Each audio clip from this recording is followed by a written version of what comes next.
Union international conflicts analyst Thomas Leroy. Gentlemen, welcome to Plus Politics. Thank you for inviting me. Thank you for having us. Okay, Thomas, how would you want to start? What's the general impression you have, and what's the opening remark you want to give regarding this seemingly peculiar war scenario that is playing out? Yes, I think it's been expected. I think within the European Union, because it comes following weeks of sort of discussions and comments in the media from French Prime Minister, from the UK Prime Minister, in terms of support towards Ukraine, which they won't give up. They want to keep supporting Ukraine. But yet we see that public opinions within the European Union and within the USA are turning more against support, because I think European people are starting to see the cost and the amount of money that's being sent to Ukraine for weapons. So I think Vladimir Putin there is just reinstating a bit of strength and a bit of that he's in control of these regions, as Ukraine seems to be suffering a bit on the Eastern Front. I would have supposed that ordinarily it tends to give the impression that maybe Putin is also getting a bit worried because he wants an early end, earlier than one had envisaged, because one had envisaged that it was in it for the long haul. But the moment tactical nuclear weapons start being used, the war would naturally be wrapped up earlier. So is Putin getting tired of the war too? Is he not now getting to a position where he seems paranoid that he does not want another Afghanistan, the second Afghanistan inflicted on the Russian armed forces? How would you respond to that? I would give 2 points of view. I think this is one side of the view. I think we have very little information, obviously, as to what Putin thinks, but I think there's 2 points of views. Either he's trying to play this, either he wants to end the war quickly and he's trying to scare the Europeans. I think maybe he's trying to show the Europeans that if they decided to intervene in Ukraine, it would be a real problem for them, and that they would be faced with a real opponent in Russia, because Russia has the backing. So possibly, I think he's trying to affect, firstly, public opinion within the European Union, because in the European Union, obviously, there's support for Ukraine, which remains, but I don't think people would want to go to war. There's a disfavor that France and the UK engage themselves on the ground. So I think Putin is trying to scare the British public and the French public, but also the politicians, and show them, look, this is a possibility that you'll have to go, but you won't be able to. It will be a problem for you. Okay. Paul Jimmy, how would you want to start? So, like Thomas has said, in politics as in war, there is what you call balance of error, or balance of threat. I think when you notice that each time one country, a nuclear power, decides to top up the use of that weapon, the others who have it will also ratchet up their own, talk and rhetoric. But it has never really come after the use of nuclear bomb in the war against Hiroshima and Nagasaki. There hasn't been anyone where it's been used. So I think they are getting to the precipice where they will all make show of it, like shadow boxing. But nobody should underestimate what Putin can do. Yes, go ahead. There's a major difference between the use of tactical nuclear weapons and strategic nuclear weapons. Tactical nuclear weapons are small nuclear warheads that could be used in a local environment, and that will not necessarily spread beyond the area of use, unlike strategic nuclear weapons. So the fact that Russia is rehearsing or organizing drills around the use of tactical nuclear weapons in itself speaks to the fact that maybe the guy is wary. The guy is wary and wants an early end. So that difference must also. Yeah. Like you said in the beginning that the European countries are also not. They are provoking, as it were, some action from Russia, because if you notice in the last 2 or 3 months, the pendulum of the war seems to be swinging on the side of Russia. Ukraine is taking bad hit, and that is why you hear the leader Zelensky virtually begging for more weapons, because he feels that Russia, Putin is gaining some upper hand in the war. And so what is now the French president now, in order to make, tell people that they are still behind Ukraine, President Macron was talking about the possibility of having foods on the ground of European NATO troops in Ukraine. The same thing, the UK foreign minister Cameron was also saying the same thing. So Russia is responding to that to say, listen, these threats, you better be warned, because if we now see any greater involvement, it appears, when you are getting to the what is it called, 18-yard box of a team, what you are now trying to do is almost trying to pull the trigger or to fire to shoot. So he's telling them, listen, if you do that, I am going to do. I understand the difference between tactical and strategic, but Russia has about 1,600 or so warheads that it can deploy. That is called, the tactical. That is tactical. Tactical warheads. Yes. These are tactical missiles. We're talking about missiles. Yes. So what we're talking about is weapons, and these are missiles that they can deploy. That is what they call tactical. But then when it becomes full-scale nuclear, then you can use gas, you can use all kinds of things that you will use in doing that. But here they are talking about tactical. I understand what that means. So, but Paul. Yeah, will you let me land? Okay. I would also go down. I would also go down the line of what Paul said, as in that I think Russia is really trying to show the muscle. I think the Europeans, we're going into a similar pattern as the Cold War in the 1950s. The European Union trying to show muscle.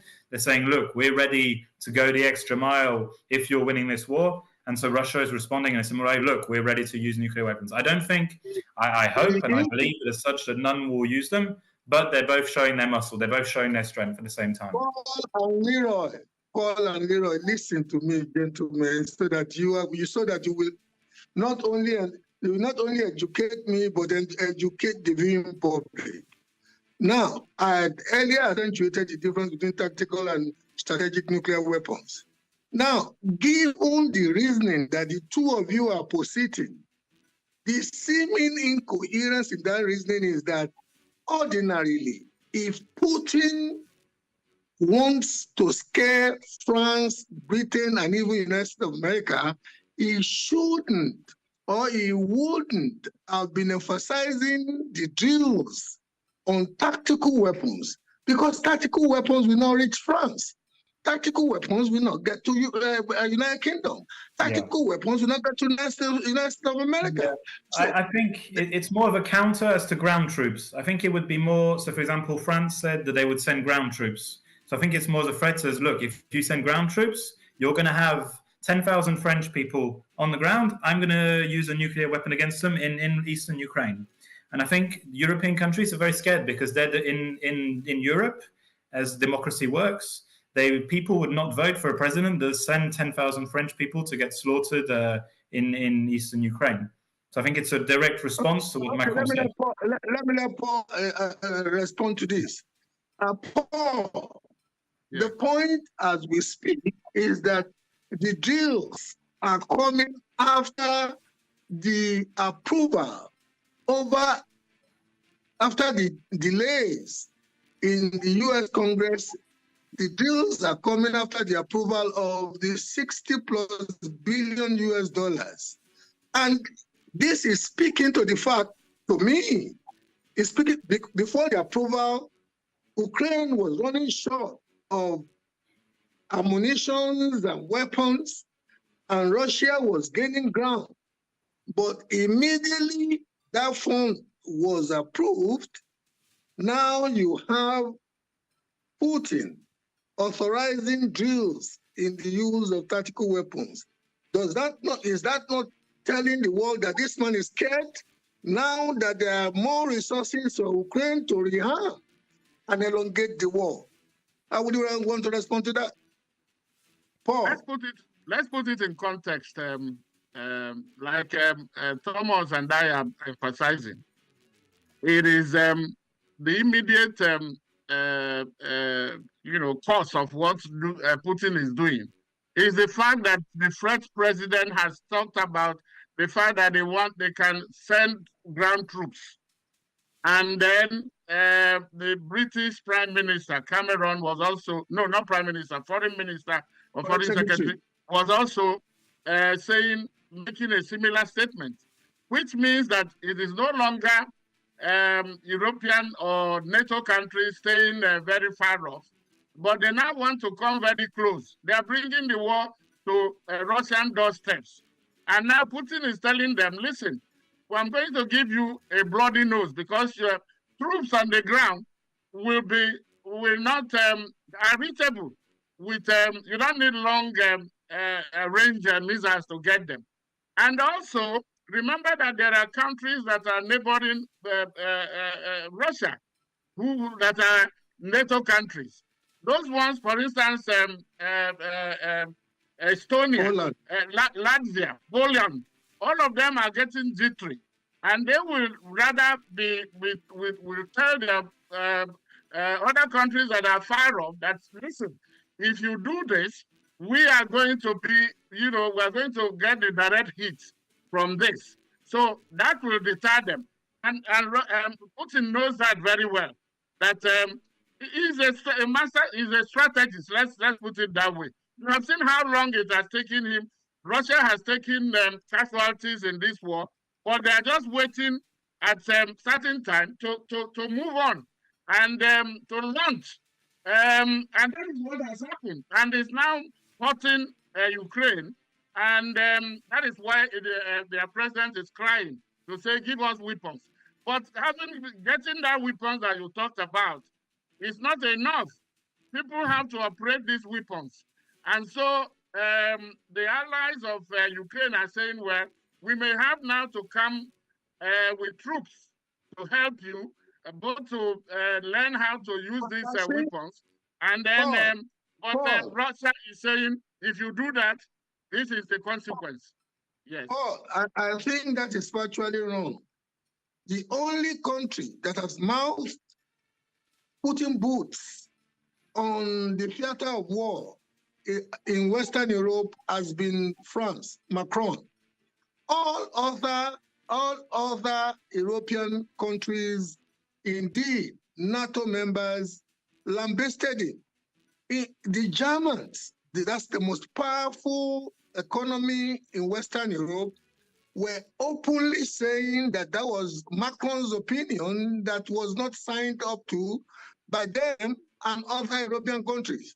And the only thing that the British Foreign Secretary said was that Ukraine could use British weapons. He never said, and he didn't have the powers anyway because he is not the prime minister. He only said Ukraine could use British weapons, not that they wanted to send soldiers, foot soldiers to Ukraine. So I'm listening to you and Paul, And I'm putting the facts in context relative to the conduct of Putin.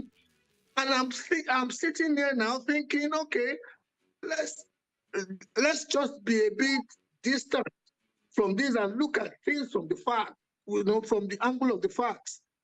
Why is Putin jittery after the US Congress's approval of that $61 billion for Ukraine?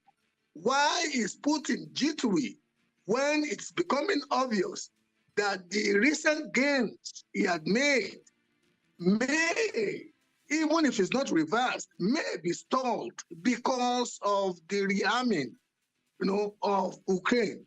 And yet, Russophiles like you and Leroy, you are given a posture of strategic superhumanity to Putin, who, as somebody who presumed that he was going to run over Ukraine in 2 weeks, and 2 years down the road, he's still stuck. He's still stuck in that seeming war of attrition. How would you want to respond to that, Leroy? I think Putin, I agree with you that I think Putin's stuck in a bit of a tough war and he thought he would win it quicker. But at the end of the day, Putin has more resources than Ukraine. I think Ukraine is a real problem right now on the front is the lack of soldiers. And I think Putin knows that if he goes on the long run, that the European countries and the USA will stop giving money at some point. So I think although Putin is stuck in a longer war, I don't think he'll mind it too much. So I think also that the fact that today he's announced, well, today or 2 days ago, he did the test of a nuclear weapon. This is also something towards Russian public opinion. This is also seen, he also wants to prove that he's strong. This is something also for the Russian public opinion to show that, look, we're doing well, we're advancing, we're not losing the war, and we've put those weapons there. So I would Leroy, if one were to stand on the good logic you have just posited now, one ordinarily would have thought that Putin wouldn't have resorted to nuclear weaponry. It would ordinarily have dragged the war because, like you rightly stated, Ukraine is running short of personnel because Ukraine, relative to Russia, is a small country population-wise. Two, apart from that, Ukraine is also not quite well resourced as Russia is, because Russia could, from petroleum products to mineral resources, some very distinct. But Putin is not walking that path now.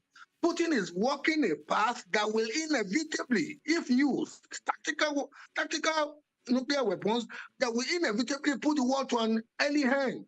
And that may ultimately bring a problem because that would not have been a decisive victory. And it could elicit some rebellious character in his ranks in Russia. I don't know if I'm making a point that any one of you wants to take on. Listen, what is that, nuclear or non-nuclear? This war, nobody, if you ask Putin, I think he probably miscalculated if he thought it was going to end very early. He miscalculated. Neither does Ukraine or NATO people that are supporting it, because that is the reason they say never start a war, because you never can tell how it will end. But listen, this is not the first time that Putin is making threat about using nuclear weapons. I hope you understand that. But here, it is not, the difference is that the NATO allies of Ukraine have said something that requires his reaction. And this is the way he's responding to it. To say, listen, I have, there are many options that I have in this war. One can just put too many troops on the ground, which I will outnumber Ukraine by that. Another one is also to employ nuclear, non-tactical nuclear arsenals. And then before you can even talk about nuclear, So, and this way, of course, NATO allies will support Ukraine in using with nuclear. Many of them are major nuclear powers. But here is somebody who is saying, listen, Ukraine is how many? 40-something or 30-something million. Russia is about 143 million. And there are countries that are neighboring Russia that belong to NATO that are small, for instance, Estonia is 1-point-something million. Some of them are less than 2 million. And these people, he will bring fear. I mean, that is part of war.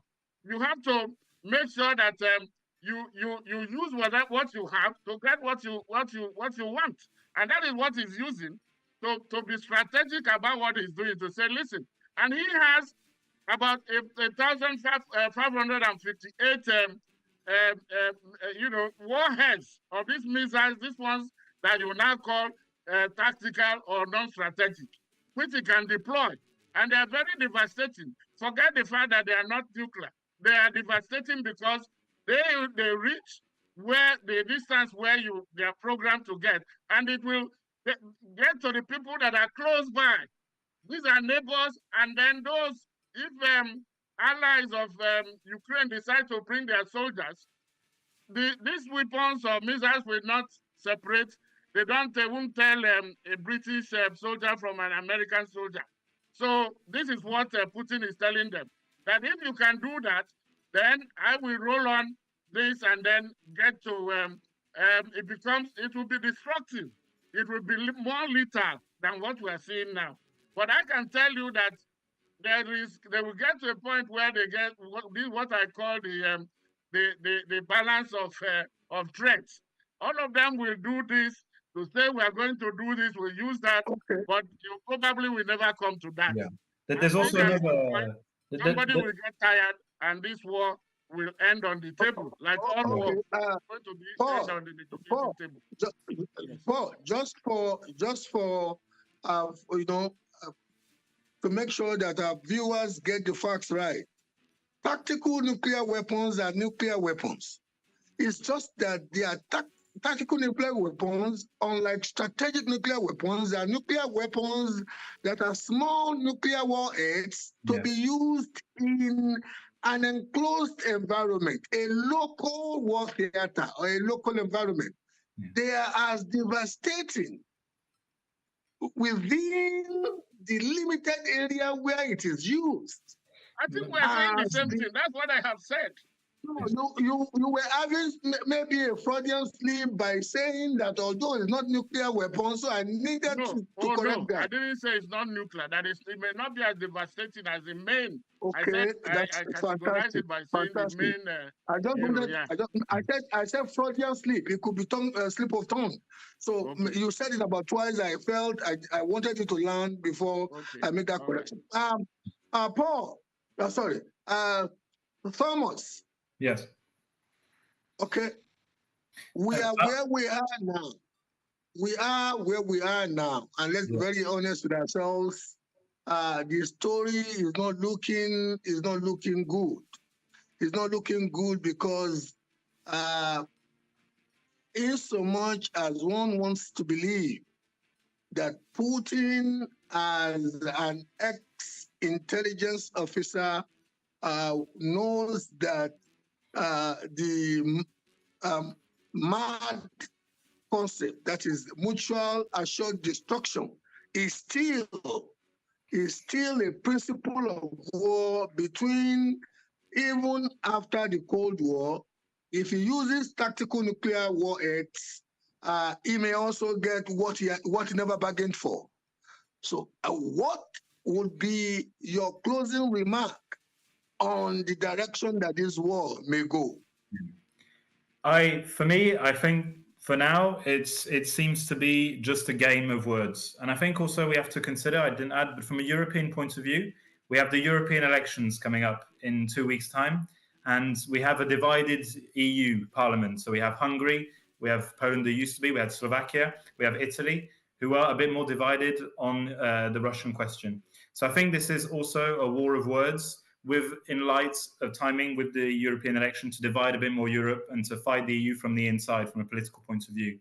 So I think for now it's under control, I hope anyway. And I think it's not something to worry out in the immediate, but let's see what the future holds. But it's a grim war. It's a grim war, and it's not going to end in a nice way. On that note of measured optimism, gentlemen, I want to thank you for having enlightened our public, and I wish you all the best. Thank you, Steve. We Africans are a very prayerful lot. I just hope and pray that the madness will still be measured and it do not go beyond what any one of us envisages. Thank you. We go on a short break now, and when we're back, we take on the issue of the reinstated Emir of Kano. Thank you. Yeah, prayer and work. Prayer without work won't give you the results. Okay. I know, and I agree with you on that. I agree with you on that. But with a character like Putin, we can only pray. I don't know what's in his mind. Yes, he's a crazy guy. He's a crazy guy. Yeah. He's strategic. He's strategic. You gotta give, but he's a crazy guy. He's a terrible man and a crazy guy. But he's. You never know. You never know what a man will do to preserve his position. For Putin, it's all about preserving his, autocracy. Yes. I wish him all the best. Thank you, gentlemen. Okay. Thank you for having us. Thank you very much. Bye bye. Thank you.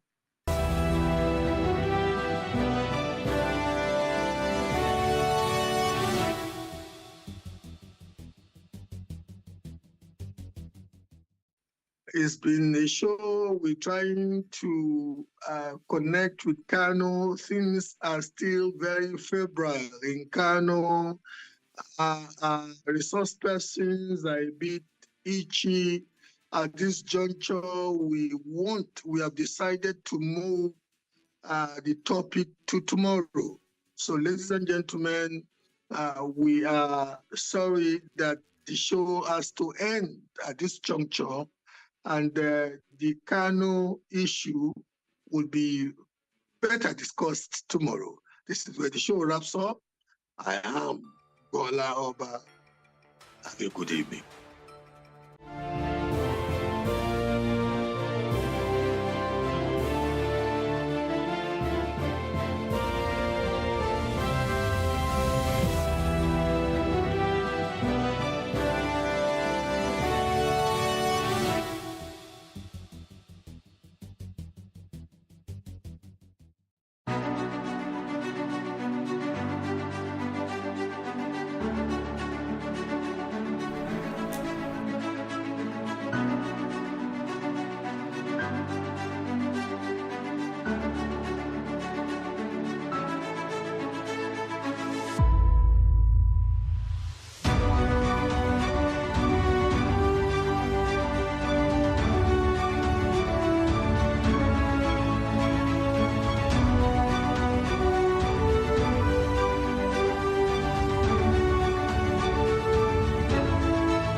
It's money, but only on your phone.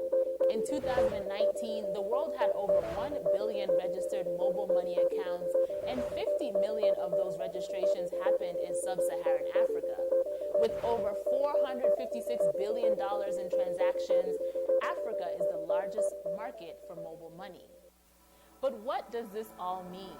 Welcome to Our Voices. I'm your guest host, Tatenda Gumbo, and this week we are delving into the world of mobile money.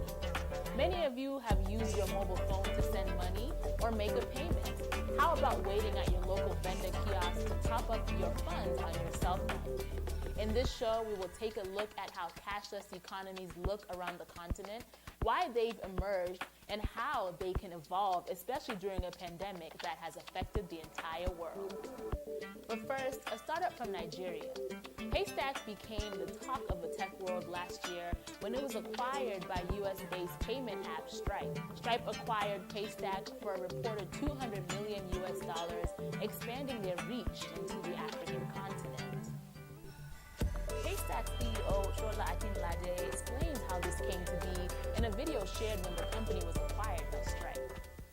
I grew up in Lagos, writing software 2002, 2003. That's when I met Ezra. We went to school together at Babcock University. Sometime in 2015, I figured out that I could charge a card from my computer, that it was cool. At some point, I showed OO, and I was like, yo, guy, this is a company. This is Stripe. We became the first Nigerian company to get into YC. Our story was very simple. The only way we could describe Paystack was like Stripe for Africa. So many people were asking me, oh, do you want to meet Stripe for Stripe? Like, do you want to meet the real Stripe? And we did that. We raised a Series A, $8 million from Stripe and Visa. Quickly, you have raised $10 million to date, and you just finished your Series A, yes, which is at $8 million. Yes. So tell us what... Both companies are really, really aligned. I think we're trying to do the same thing, help people start and scale internet businesses, increase the GDP of the internet. And I think about how over the next few years, there are going to be bigger exits because now it can be done. Your growth has been, I think the technical term for it is completely nuts. If one of the most sophisticated companies in Silicon Valley can acquire a company from our ecosystem, like that is just going to unlock a lot of opportunities. This is going to tell people that you can make things and you can like it can work. You can build your dreams and you can get it done. What would you do if you had all the resources to do it? This is my opportunity to answer that question. I'm a product guy. I just want to work. I just want to ship things. I just want to build stuff. This was the dream and I'm living the dream. For more on why the Paystack Stripe deal is major for African finance technology and also mobile money providers across the continent, I spoke with Eric Young, CEO and co-founder of GreenTech Capital Partners.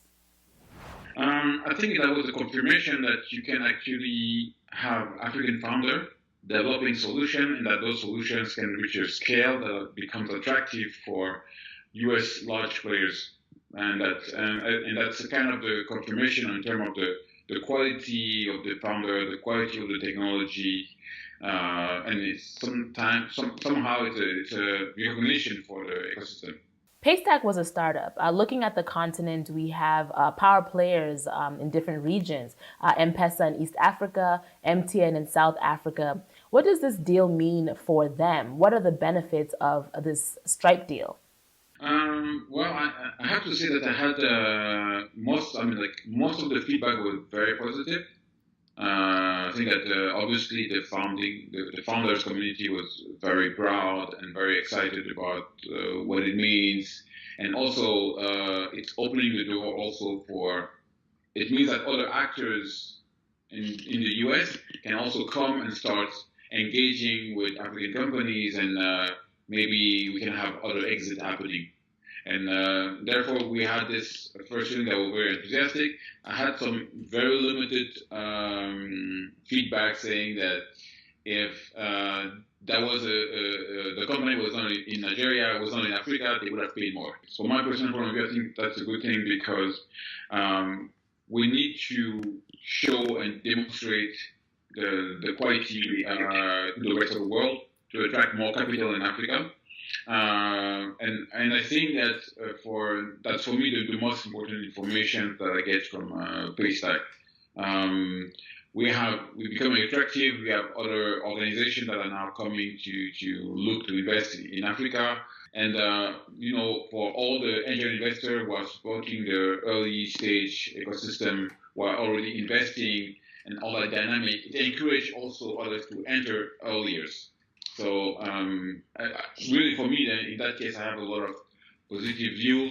I also think that I could see that for it was for a lot of organization that was really like not coming from Europe or really from the US that have built something, etc. So that was really like an authentic companies coming here, and there is no issue. There's not from my point of view, there is no issue in terms of coming and buying because they're coming and making that grow, and then also will have an impact on the other company next to them and help them to grow and create market opportunity for them as well. So I think that it's very inspirational for the smaller companies. So COVID-19, of course, had a major impact on all industries around the world. How has fintech been affected? Would you say it was badly affected, or was there any good that came out of it? I think that it has affected positively. I mean, fintech was already the hot sectors in Africa, with the financial inclusion, with the usage of the mobile money. I mean, that was really the hot sectors where a lot of investors was willing to go in. But I think that what the pandemic has brought is that it has brought a consciousness from the government, because until now you had that dynamic from the young entrepreneurs, we were sensitive to technology and then say, okay, we want to digitalize this, don't allow us to scale, etc. But with the pandemic, it has also shown that their technology can be implemented in large infrastructure, should be used by government to facilitate education, etc., etc. So I think that it has accelerated the digitalization on the continent. If you can see, for example, there was already a little bit of trend regarding health tech solutions, but that's also accelerated. And when it comes to the financial industry, they also have started to look more closer. They were already looking at fintech in Africa, but they have started to look closer. You have also now institutional that are, government institutions that are starting to say, okay, how can we put those kind of fintech solutions and try to see how we can implement them in our infrastructure, in our organization. So I think that had a very positive effect on us. So later on in the show, we're going to talk about Somalia, which just issued its first mobile money license. We'll also look at Zimbabwe, which has had issues of physical cash in its economy for years and has become a cashless economy using mobile money platforms. But how do you think governments can really work to make their countries cashless? Is it possible, or is it going to be the ecosystem with companies like yourself, with startups and the government coming together to make this a viable choice for people? Well, if the government can really follow up with what's happening, that is a tough one. But I think that there's actually in Africa transitions where you have more and more new leaders that are coming, who are taking place, who understand also that technology, that are more open to it. So I think that it contributes to the momentum. And, for organizations like us, we are concerned about the capacity to scale from companies in Africa. We know that in most of the case, it comes from digitalizations, it comes from mechanizations. And therefore, I think this is kind of the area where you have more and more investment VC organizations that are coming, and I think we had despite the COVID, we had an increase of deals in the continent. So are there any companies that we should be looking at on the African continent if we're interested in fintech? What are some of the homegrown African companies we should be looking out for? I don't know. I have to say that I think that the news from today is the Flutterwave, which is kind of the first unicorn, like a first real own African unicorn. There's one that I like specifically is I'm not investing into it, and then they are like I think that's they're quite advanced for us. But I like Jane54. Okay. Yeah, that's they're not in fintech, but it's interesting to see that you can have on a continent an organization that is using high technology, really concerned about how like it's not something very basic, it's very sophisticated, and I think that it shows the quality and the competence existing on the continent. That was Eric Young, CEO and co-founder of Green Tech Capital Partners, speaking to me from Frankfurt, Germany. Up next, one of Africa's biggest mobile money platforms, Somalia issues its first mobile money license, and how frequent shortages in one southern African country has driven a cashless economy. Stay tuned. We'll be right back. We're bringing women's voices to the conversation, and more than that, we're building a community of inclusion and empowerment. Here in Kinshasa, campaigns to raise awareness against the spread of coronavirus are common, but getting that information to people who have no access to water, electricity, or money can be a challenge. We are here at Kalerwe Market, Uganda, Kampala, where in this whole market, women are crying out for their situations to change. For women, it will be better for us. I think a big thing for me is just being able to say that when these protests are happening, does it turn around into policy? Our kids are raped every single day. This movement got the governments to listen. It really was powerful because it showed what is possible when men and women band together and say, enough is enough. It's not necessary anymore to climb on a car. I can be in any place to cheer with the people.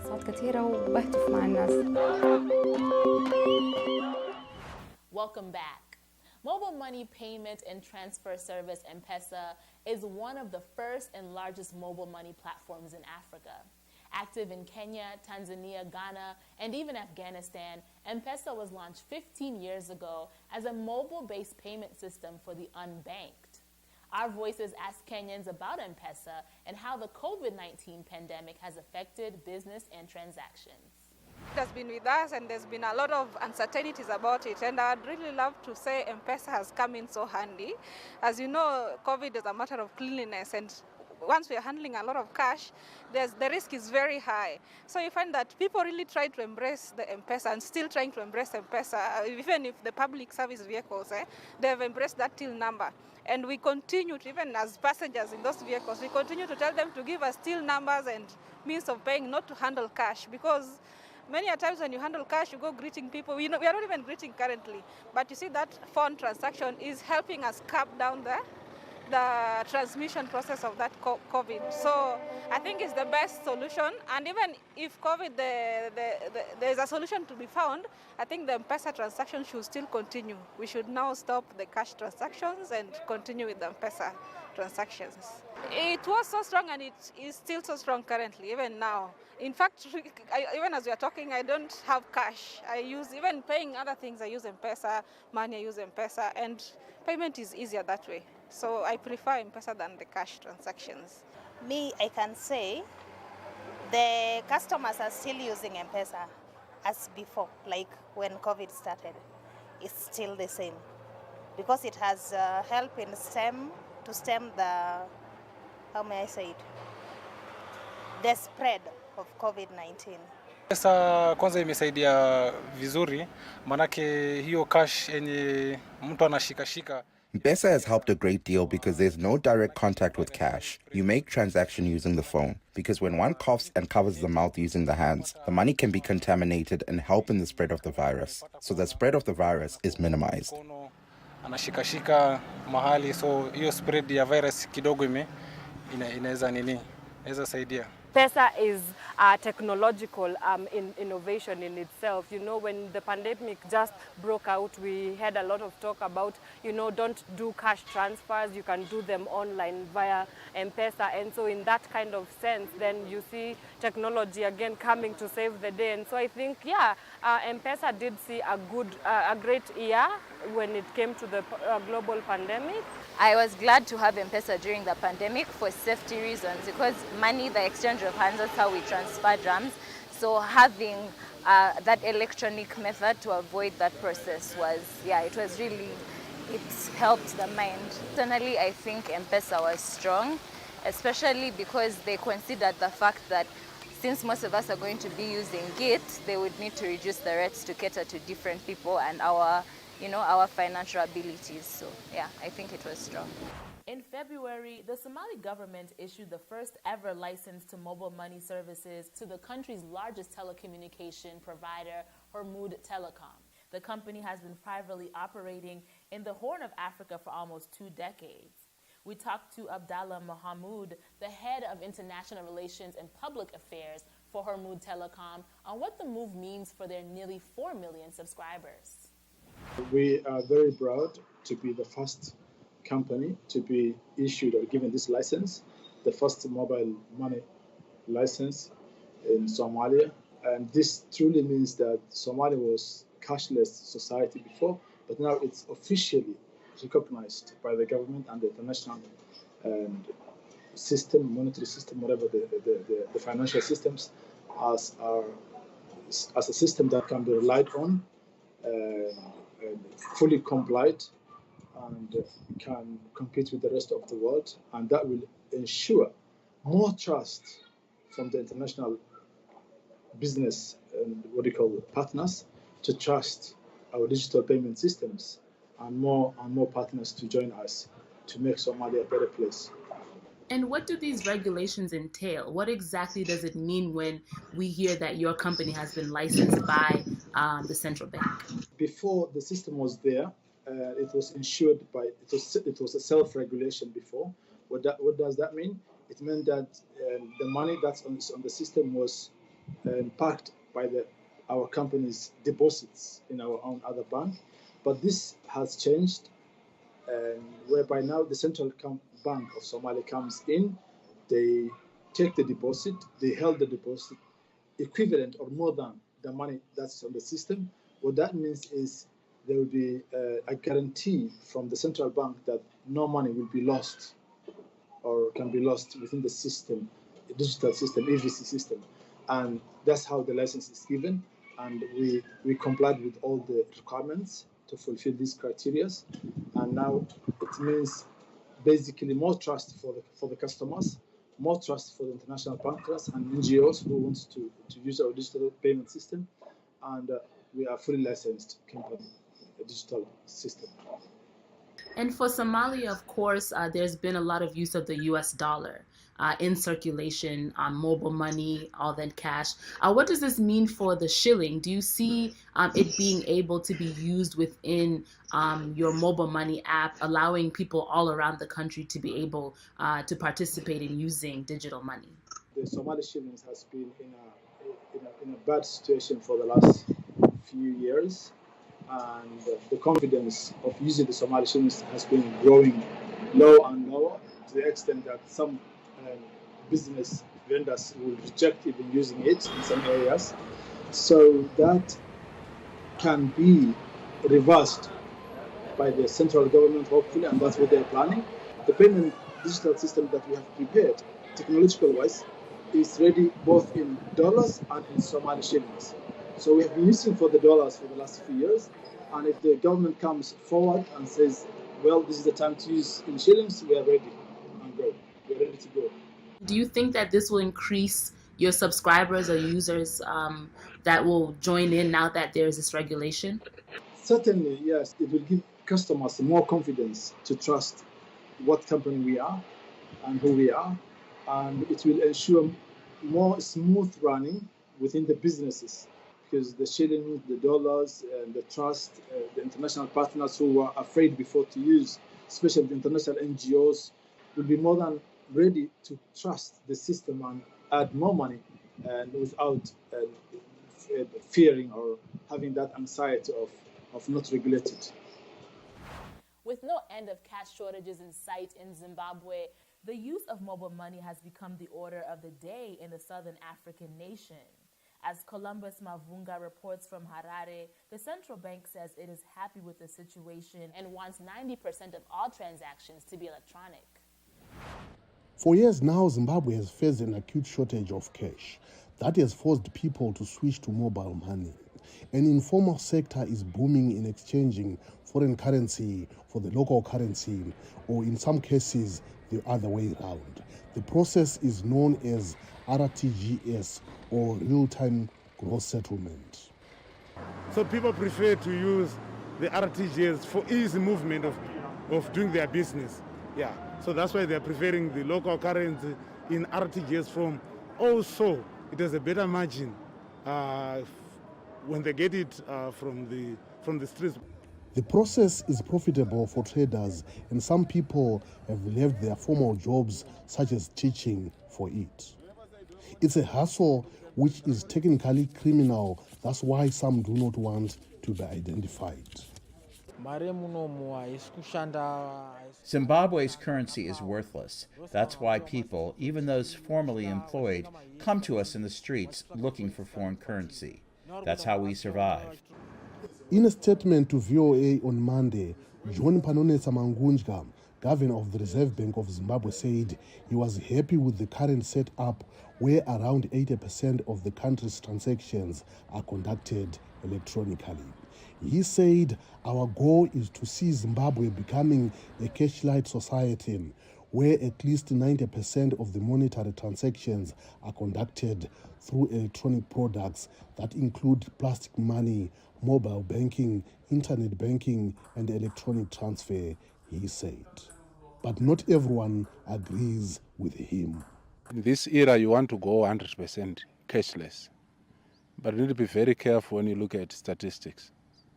What we are celebrating at 80 and hoping to get to 90 may not actually be a success story.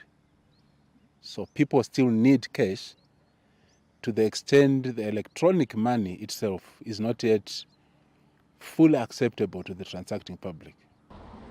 Chundu said that's why people often take their local currency the moment they have it and exchange it for US dollars or South African rand to preserve its value in case electronic cash becomes unworkable or is declared illegal. Columbus Mavunga for VOA News, Harare. Thanks a lot, Columbus. Now, coming up, we share a story of how one woman got creative providing a much-needed service for her community. Stay tuned.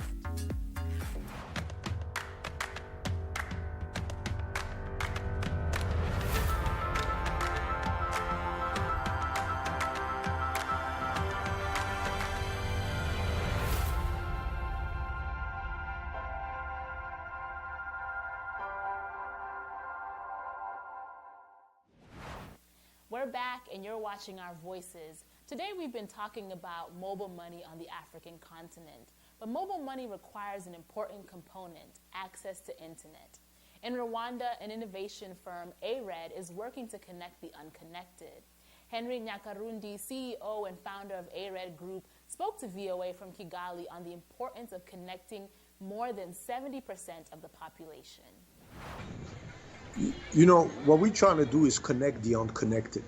You know, in Africa, statistically, 70% of the population are still not connected to the internet or still not using the internet. That's a huge number. If you look at business today, e-commerce, digital money needs internet. All this internet business are focusing on the 30%. And that's the challenge. Everybody's focusing on the 30% of the population that is connected. The middle class, you know, or lower middle class, but there's 70% of the population not connected, and that's where we're focusing on. Now back to Nigeria. Like many countries in Africa, the onset of the COVID-19 pandemic changed the way many people conducted their daily business. From lockdowns to social distancing, here's a story of how one woman got creative providing a much-needed service for her community.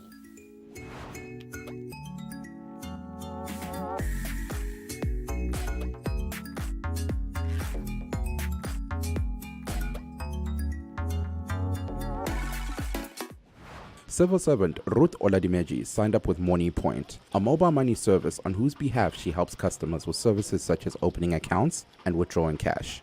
That was in May last year, as restrictions on movement were relaxed after around 2 months. Oladimeji has set up 6 kiosks in her community in just under a year, and in a country where most people live on less than $2 a day, she said she earns more than 60,000 naira, $160 every day. It has increased my standard of living.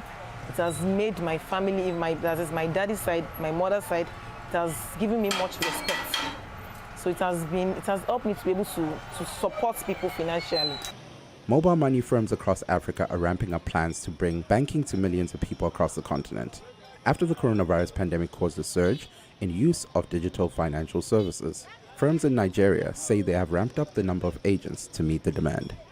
Solomon Amadi, vice president of Money Point, said the company's banking agents had increased from 8,000 in 2019 to more than 50,000 in February 2021. Demand has increased because of the influx of people coming into agency banking, and with that demand, we've literally grown like 900% in the industry. We've had like $3.9 billion in transaction revenue processed since the pandemic.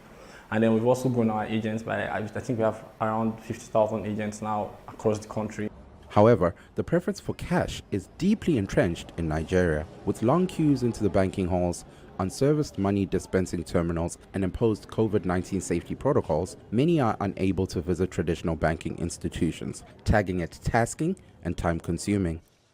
Engineer Taiwo Joseph has been visiting an agent for 7 months for his financial services. I like coming to an agent because it is very close to my house. And I also don't like going to the bank because of the crowd. And ever since when I've been using this agent, it has been very, their service has been very, very good. Standing in a roadside orange kiosk featuring a sign with bank logos, Oladimeji's thoughts have turned to offering more services. Since I see myself to have developed into a microfinance business, though I'll still be doing my agency banking, but I believe it would have grown to that extent of being a microfinance, maybe in a locality. If microfinance in a locality helping people to finance, getting their daily savings.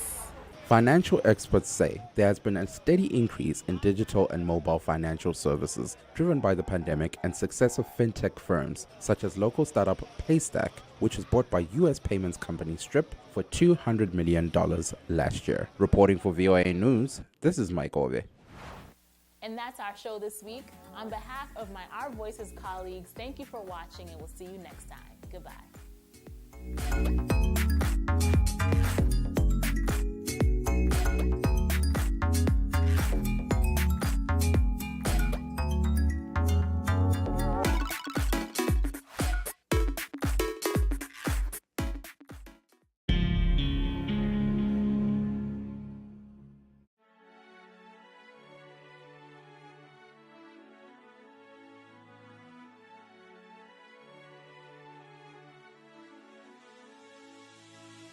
It is engagement we need to have. Those who suffer miscarriages are never taken into account. Members of the National Assembly are also influence peddlers. You are sitting on Nigerians' money. From the barbing, I pay my rent. On the barbing, I send my children to school. A consultative engagement. No any tangible notification before they ban us. It's one thing for people to be at your back and the heat of the moment. There's another thing for them to still be with you when push comes to shove.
And this is news update. A federal high court in Kano has ruled against the Kano State government from enforcing the Kano State Emirate Council repeal law. Justice Mohammed Liman granted order in an application by Alhaji Aminu Babadan Agundi, the Sarkin Dawaki Baba of the Kano Emirate.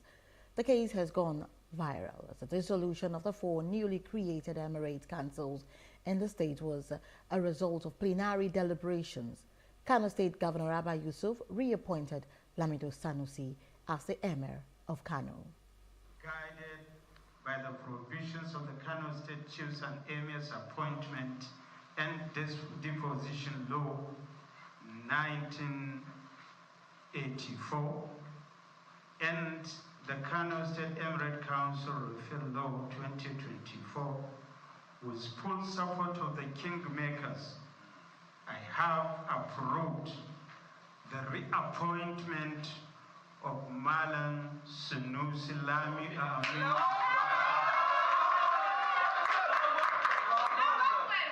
popularly known as Muhammadu Sunusi II, as the new Emir of Kano. May I announce that the 5 former emirs affected by the Kano Emirates Referral Law 2024 are given 48 hours from this hour to vacate official residences, palaces, offices, and equally hand over all properties of the former emirates to the Honorable Commissioner for Local Governments and Chieftaincy Affairs, who also doubles as the Deputy Governor of Kano State.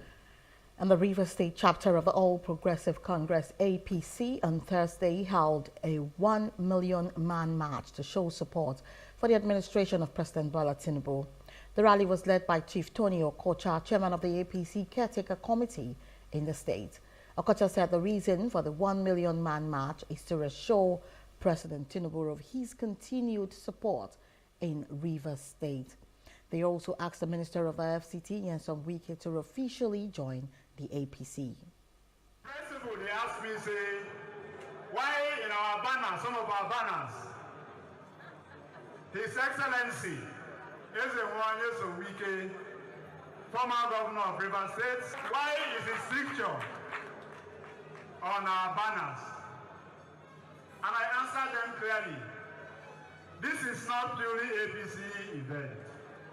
This is renewed hope. Mr. President's family in Rivers State. The other reason I told them, I gave to them, was the fact that this man called Nyesom Wike is a game changer. That we have been wooing him to come over to Mississippi to help us. This is again one of those attempts to woo him to come over to ABC and help us so that we will continue to win election for Mr. President, particularly when election comes for 2027. A pandemonium broke out at the All Progressive Congress Abuja headquarters when thugs attacked protesting members of the North Central APC. The demonstrators demanded the resignation of APC National Chairman Dr. Abdullahi Ganduje to allow the leadership seat to return to the North Central. The protesters chanted solidarity songs and displayed banners appealing to President Bola Tinubu and Secretary to the Government of the Federation, George Akume. The peaceful procession was scuttled by hoodlums who beat the protesters. We therefore call on Mr. President not to allow Dr. Ganduje drag the precious name of our great party to the mud during this period of trial. In view of this foregoing, we make the following demands. That Dr. Umar Ganduje heed to the voice of reasoning and honorably resign from the position of National Chairman of the APC to face his trial quietly and pave the way for someone from the North Central Zone to be made National Chairman. That His Excellency President Bola Ahmed Tinubu, GCFR, urgently intervene to ensure that Ganduje resign immediately and a right person from the North Central Zone is immediately elected, succeed him as the National Chairman. We are calling on all these stakeholders. Please, this is an opportunity for them to speak our mind. We are still insisting the party chairmanship should be returned back to North Central. They should speak it when they are in a meeting. They should not be fooled by any other person. This is our right. We are demanding for our right. And we will not be scared. We will still keep demanding of our right until what is given to us. And Borno State Police Command has arrested 25 suspects in Maiduguri for drug dealing, illicit substance abuse and social issues. 2 suspects were caught attempting to bribe a DPO to release a suspect. The police also apprehended 21 suspects in possession of dangerous weapons and drugs. The bribery case has been referred to the state CID for further investigation and prosecution. Public Relations Officer Kenneth Dasso stated that the command will continue to flush out criminals and maintain peace in Borno. The assailant was conveying tramadol capsules concealed in 2 sacks. It was recovered during the stop and search area. While on the 22nd of May 2024, at about 10:00 hours, one Usman M, 23 years of age, of Polo High Court area, and one Haruna Zava, 32 years of age, of Polo Kusheri area, Maiduguri, came to GRA police station with the sum of 400,000 naira to bribe and free the said Bello Abubakar, which was earlier arrested in possession of 2 sacks containing tramadol capsules. The divisional police officer rejected the bribe as part of professionalism and patriotism to the service. The suspects have been arrested too, and all suspects have been taken to State Criminal Investigation Department. And the federal government has reassured residents of Okunwaja community, Lagos, that their properties will not be demolished for the Lagos-Calabar Coastal Highway project. The Minister of Works, Senator Dave Umahi, dismissed their fears at an engagement with representatives of communities within the alignment of the road between Eko Atlantic, Chainage 0 and Aleko inside Chainage 47.4 kilometer in Lagos. The minister said that the construction around the axis would follow the original gazetted route by the federal government. There is no way we can please everybody, but we must please majority of the people by putting human face in whatever alignment we are having. So the first ESIA was issued 23rd of December 2023 before the project was awarded. And the second one issued in March, third one issued in April, fourth one issued in May. So for sections 1 to the first section, and in May, the entire stretch ESIA has been issued to us. But we will not give you the documents. When we are through with section 1, we will publish the document. Now, if you go to the budget, you will see the EPGR, I think it's 220122, 47. You will see where, the project was budgeted for. You may ask me that the cost we are doing is not the same cost in the budget. The important thing is that it should be in the budget. And so, Nyesom Wike has emphasized that 200 years alone will not solve the problems in the nation's capital. He emphasized that government is a continuum with someone else taking over after him. Wike spoke at the ministerial sectorial update in Abuja to mark President Bola Ahmed Tinubu's one-year term. The session included ministers of youth development, steel development, petroleum, and youth development. The minister's attendance was part of the ministerial sectoral briefing.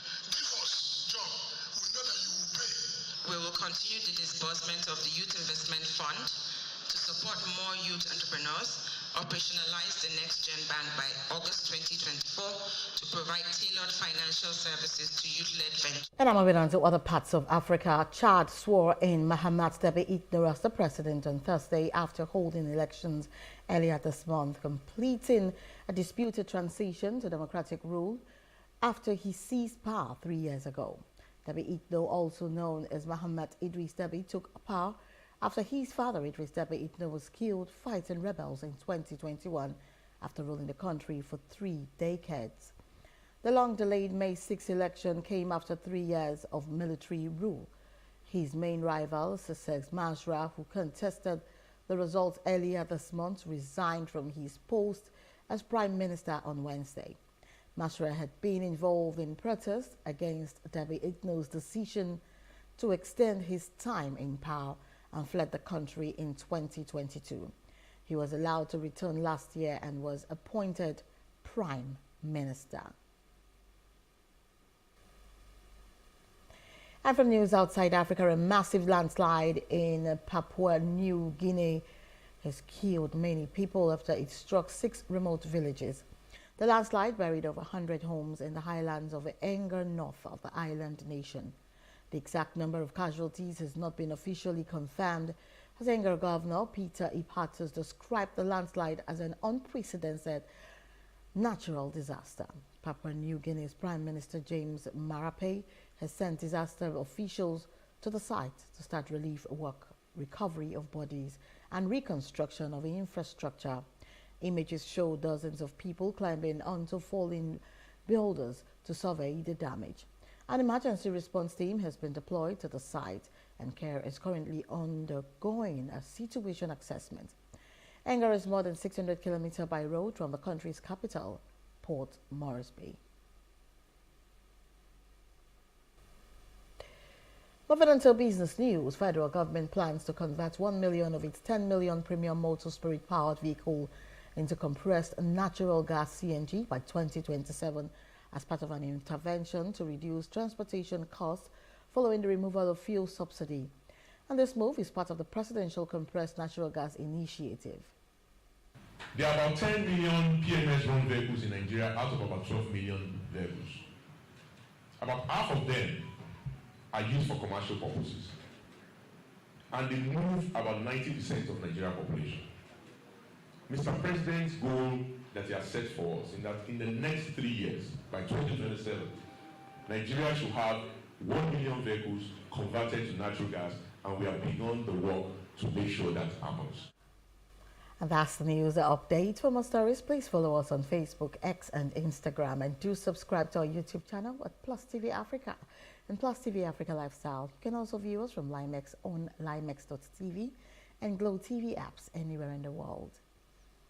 I am Destiny Mama. Many thanks for watching.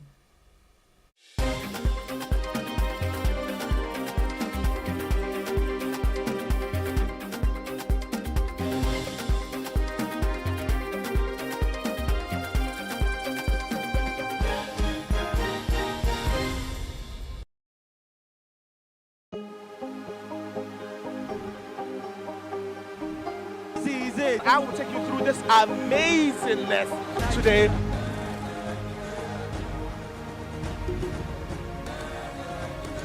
Welcome to Plus Trending. I am Buki November, your host, saying thank you for joining us on today's episode. Welcome back. It's tea time on Plus TV Africa. Practice makes perfect. I'm not perfect yet, but I'm a lot better than I used to be. He's a king. He's entitled to marry 100 if he wants to.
Many people are often in psychological conflict between individuality and societal expectations.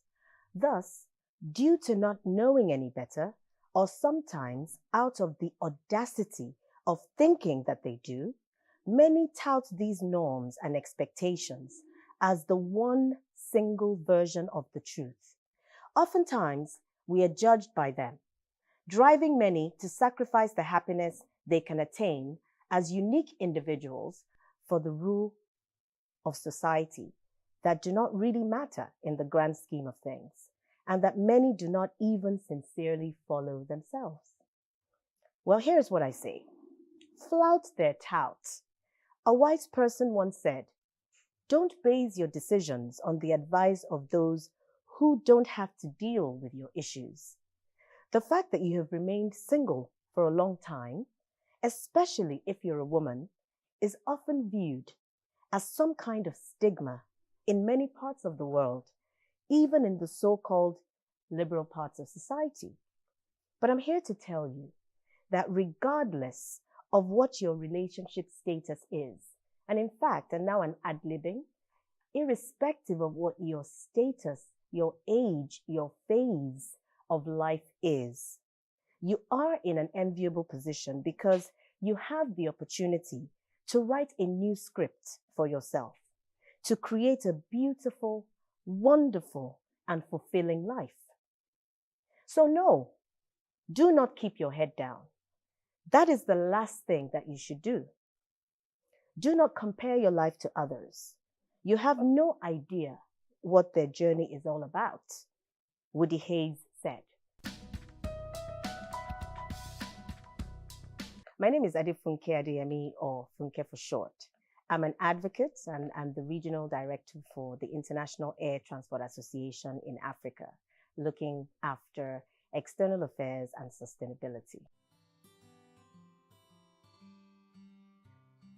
So I have to confess that this was not the first book that I thought I had in me. Many people who know me know that I can be quite academic, and the work that I've been doing over the years as a lawyer, I'm a lawyer, and also the work I've been doing over the years has lent itself to policy issues, economics, aviation, trends, and things like that. So I thought that I was going to write something academic. I'm also a Pan-African, so I'm really, really passionate about Africa and how we can seamlessly connect the continent and integrate it better. So I also have that in me. And yes, I will get there one day, but I didn't think that this was the first message that I was going to write in the form of a book. So it was a particular incident that sparked this off. And it was an issue that someone who was very close to me did that I thought was really disillusioning and somewhat disturbing at the time. Not going into details, but basically it was just a question of me not understanding that we were not on the same page, right? And so it became something that I needed to deal with and cope with. And typically, when I have something and I'm dealing with that's ruminating in my mind, I write.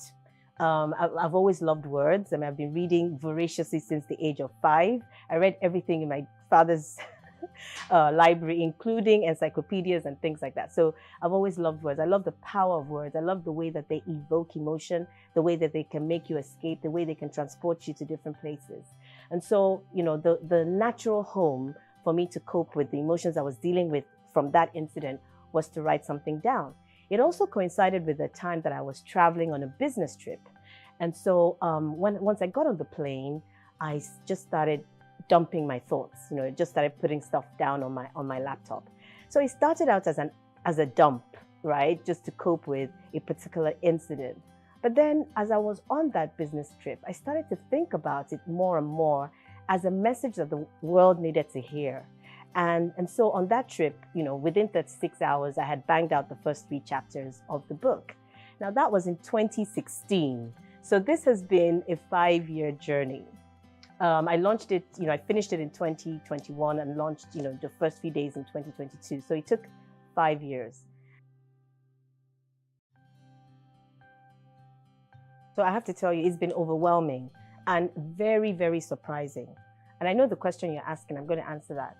But it's been overwhelming. A lot of people who have read the book, even the most unlikely people. I was just telling someone in the store before we started that a 79-year-old woman, my friend's mother, read the book and said, wow, I'm so excited by this book, and it's inspired me to pick up my life again at 79. So I was really blown away by that. So many different reviews. Someone said, oh, I've given it to my mentees and they're raving all about it. So many people say that they can relate to the message of the book. And now, so to your question, the simple message of the book is this, that no matter what age or phase or stage or relationship status you're in life, it's incumbent on you to, first of all, be unapologetically yourself. Secondly, to live the best life that we're called to do, because we're not called here for anything else but first and foremost to be our best selves, and then to add on to that, be doing other things. And the other thing is that we're supposed to be using the totality of ourselves, and this is my own personal firm opinion, that we're to use the totality of ourselves, our gifts, our physical abilities, our talents, our passion, our interests, our experience, our exposure, everything that we have the opportunity to experience to impact the world positively around us. And the catch is, why not do this when you're either, one, single from the lens of never being married, or that you have been down that road and you're not anymore, or from the lens of someone who is called singular, which is the title of the book. And what do I mean by singular? It's such a wide and broad category. Did you know that empty nesters are singulars? Their children have gone off to boarding school, or they've gone off to school or university, or they're starting out in life. And now you're home alone or home with your partner. And perhaps, you focus so much of your time and attention on them, which is a laudable thing and it's wonderful. But now what? What do you do? So you have time on your hands.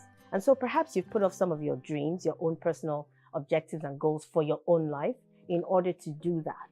So it's now time for you to get back to it. Did you also know that it is for people who have been bereaved? You've lost your spouse, that relationship has ended. So what next? What do you do? My mom is in this category and I talked to her about it, and she gets it. She understands what this message is about, and there's so many in there. But it's not just about women, it's men too. Now to the literary world, I'm so impressed, honestly. Like, there's a boom of writers all around. I mean, before now, we know that some of the greats have come from Nigeria and Africa. We have, Chinua Achebe, Wole Soyinka, Buchi Emecheta, Ben Okri. There's so many of them that have been absolutely fantastic. One of my favorite books is So Long a Letter by Mariam Abba, a Senegalese writer, a forerunner of her time, a pace setter, a female writer talking about constraints of a Muslim religious society and how she survived that. So there's so many wonderful examples and legacy examples to choose from. But more recently, there's been so much going on in the literary space. And I think we have some of our very prominent writers to thank for that. Like Chimamanda Adichie. She's done a great job putting writing by women and writing by Africans on the global stage. And I think that's really opened the door for a lot of people to think, well, I can do this too. If I feel like this is a passion for me, or this is something that I'm interested in, then I can do it. So there's a lot of inspiration out there, but there can be a lot more. I know that so many people have stories within them that they want to tell. A lot of people don't know how to go about it. And I guess the message there is, you just start, start with your thoughts. Don't worry about the words, don't worry about format. Just start with putting your thoughts down, and then you can start to create, the structure around it. But if you have a story to tell inside you, go for it. Star phone switch on, light on. Pressing command for internal. Expectedly back, DW. Roll time pressure 60. Your nav state with back and is perfect.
Hello and welcome to VOA's Red Carpet. My name is Jackson Vunganyi. Thank you so much for joining us today.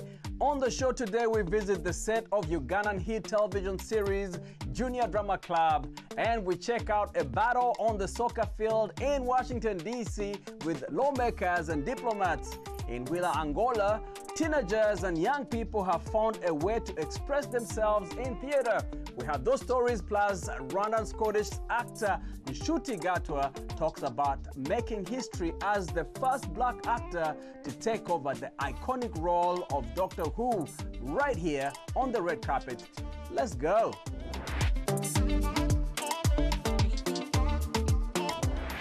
The 10th edition of the Africa Magic Viewers' Choice Awards was a two-day event in Lagos, Nigeria.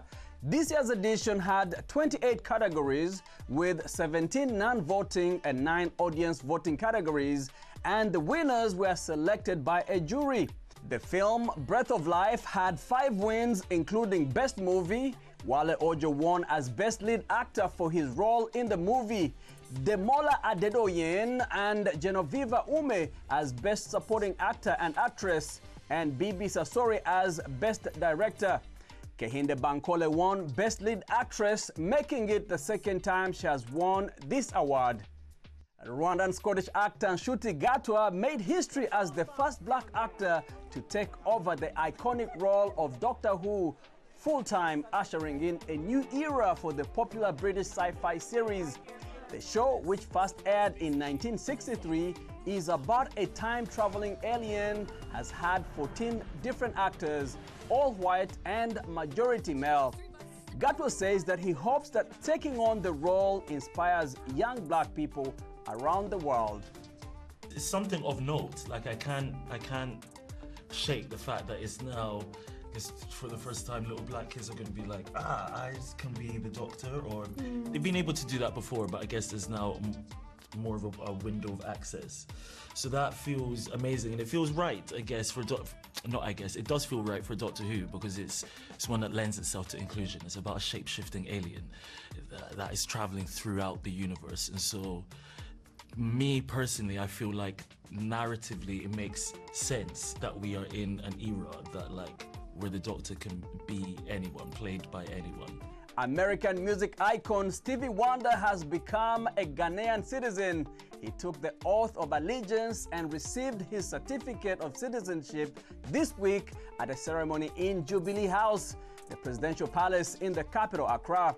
Ghana's President Akufo-Addo praised Stevie Wonder for his outstanding contributions to music and dedication to the African diaspora. Akufo-Addo said Stevie Wonder's music has been a source of inspiration to generations of Ghanaians and Africans worldwide, adding that his visit to Ghana would help to strengthen the ties between Africa and its diaspora.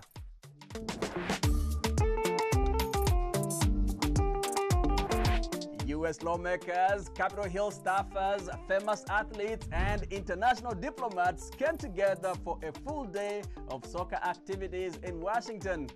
The event raised money for youth soccer programs in underserved communities.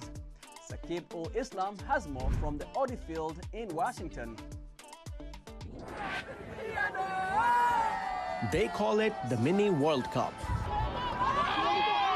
Tournament of Blitz Soccer in Washington earlier this month.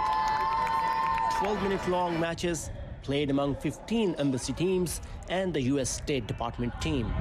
The U.S. Soccer Foundation sponsored a full day of activities aimed at raising money for soccer programs for young people in underserved communities. We want to grow the sport here in the United States, create more opportunities for youth to play and to learn the life lessons that I learned on the pitch.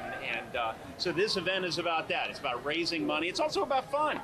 And our mission is to expand access, create more inclusive communities, healthier communities through soccer. Players from the United States and Ukraine crossed their cleats in one of the first matches of the day. For Ukraine, it's something special when we have this support from other colleagues all over the world, because you know that we suffer from Russian aggression in our country. And we feel here on the field and outfield how we strong together with with all people who believe in values of democracy and freedom. The U.S. team beat Ukraine 3-1 but fell in the quarterfinals to France 2-1. It's a great opportunity, diplomacy through sport. Often, soccer brings different people together on the pitch. Team Chile won the Embassy tournament. This tournament means a lot to us because Copa America is coming up. So hope everyone in Chile sees this, that we're winning. But the highlight of the day was the congressional soccer match, Democrats versus Republicans, where 15 members of the U.S. Congress were divided into two teams along party lines and supplemented with professional U.S. soccer players. Playing soccer is a little like passing legislation. I just hope we win more at both. Which one is easier? Playing soccer is a lot easier. Of course.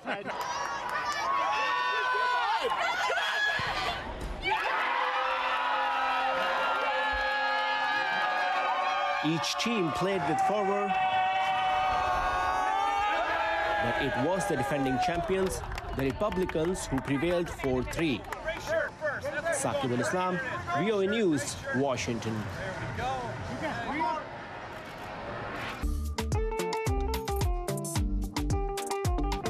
In Huila, Angola, teenagers and young people have found in theater a way to express themselves and escape the various negative practices that compromise their future.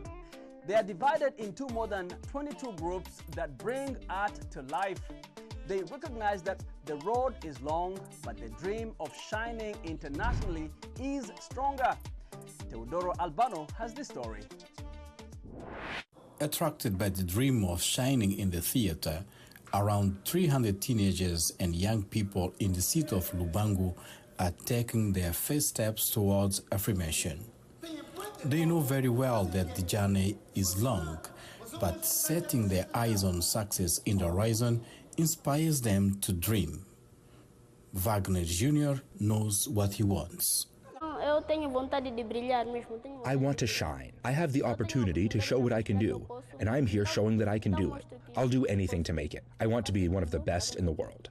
Julieta Aleixo says theater helps men to refrain from bad practice in the community. Theater teaches us almost everything. It teaches us how to behave, how to avoid drugs and prostitution. Many children don't focus on things that will help them in the future. They focus on superficial things. The Padu Collective Arts, one of the 22 theater groups of the city, brings young people and children together with a single purpose: to help them become better people. Group leader Aldilson Bandua says that they have challenges. We've managed to bring more groups into the world of art. We've recruited more school children to do art. We've taken art to 4 municipalities that didn't talk about it before, but today they talk about art. José Sabonet, the president of Theatre Association, says despite challenges, this initiative is an example of social integration for many young people. As actors, we see theater as a job that sometimes pays and sometimes not. So our struggle is to raise funds. Timothy Jr., a theater veteran with a career spanning almost 30 years, believes in the future of the art of acting. It's worth investing in new generations. Life is dynamic, not static. That's why there is an urgent need to invest in new talent. There should be more training for those who make or follow the art, so that we can take the good name of theater, not just here in the province, but to every corner of the country. Huila's Cultural Action Department agrees that theater is very much alive in the region. We're at a good level. We have activities every weekend. The province of Huila has been doing theater activities, also at school level. We also have the Art Center, which welcomes all other culture and art makers, especially in the area of theater. For Teodoro Albano, Emes Miguel, VOA News.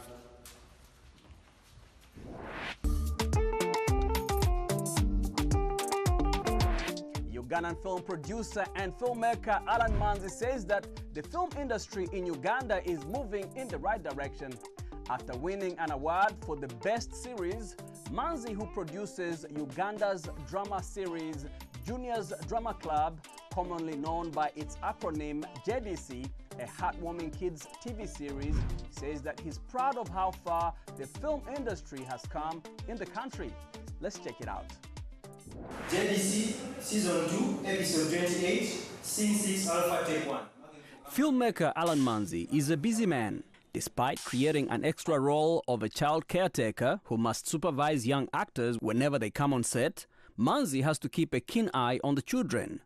Manzi says it wasn't an easy start, especially to convince parents to let their children act in the JDC TV series. Our students, the kids who are studying there, that are acting with us, they're between the ages of 6 to 12 years old. However, when you look at the results at the end of the year, you didn't know that they were shooting a TV series the entire year because their grades are not affected. So those are the things I'm really proud of, the fact that we've been able to open up parents' minds. We spend sleepless nights. It's a lot of work, but the rewards, people are watching the show, they're loving the show, children sing along. Our child actors can't walk on the streets anymore because people are always calling them, pulling them for selfies. So I think it's a lot of work, but it's paying off. One of the kids here is 12-year-old Tyra Abok, whose stage name in JDC is Queen. She describes her acting journey so far as amazing, and the young actress has big dreams. I've learned how to work with people, I've learned how to be professional, I've learned how to use my mind to do various things. The most important thing that I have learned from working in JDC is how to be creative and innovative. I feel like acting is a way for me to tell my story to the world, and my biggest dream is to hopefully get an Oscar for acting in an original Ugandan film. I don't need to sabotage you. Another young actress here is 11-year-old Anisha Mugaga, who acts as Malika. JDC has been a very good experience for me. I have learned how to sing, have learned more acting skills, and they have taught me nice manners. Nisha Kalema is a writer and producer at JDC. She says it's easy working at JDC, especially with Manzi. In 2020, it was just an idea me and Manzi had, but when we sat down, we realized that it can become something big for not just us as another show we had on our series, but for the country as well. Manzi says the film industry has completely evolved from being a part-time for fun job to a full-time job, employing hundreds of young people as filmmakers like himself, actors, and other creatives. The industry has gone through this metamorphosis where from 5 series a year or 4 series a year being shot in Uganda, we now have 25 series being shot concurrently. In the space where we used to have 5 films, we now have at least 30 films. Actually, last year, DSTV commissioned over 100 films from Uganda. Content is going crazy, and Ugandan filmmakers are reaping from the love of content, especially African content. JDC was nominated this year in the Best TV Series category at the Africa Magic Viewers' Choice Awards, Africa's largest film platform. Manzi says he believes the journey for Uganda's film success has just begun, adding that Ugandan movies will move places around the world. What time is food going to be ready? Trisha was about to warm that. Thank you for watching VOA's Red Carpet. My name is Jackson Vunganyi. For more entertainment news, remember to check us out at voaafrica.com. We are also on Facebook, on Instagram, and on YouTube. Don't forget to like, to share, and to subscribe. Until next time, goodbye, everyone.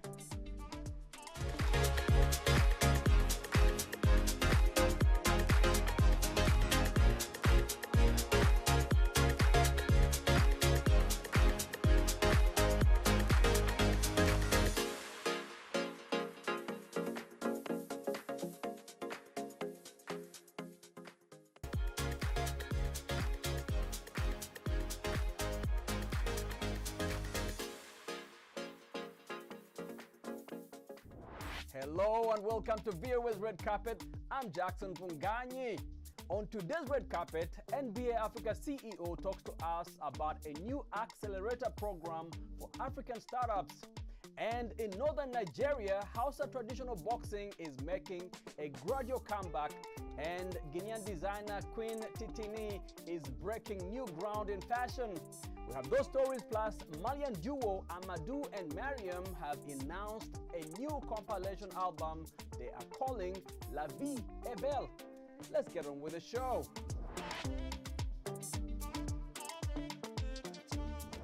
The 10th edition of the 154 Contemporary African Art Fair ended May 4th in New York City.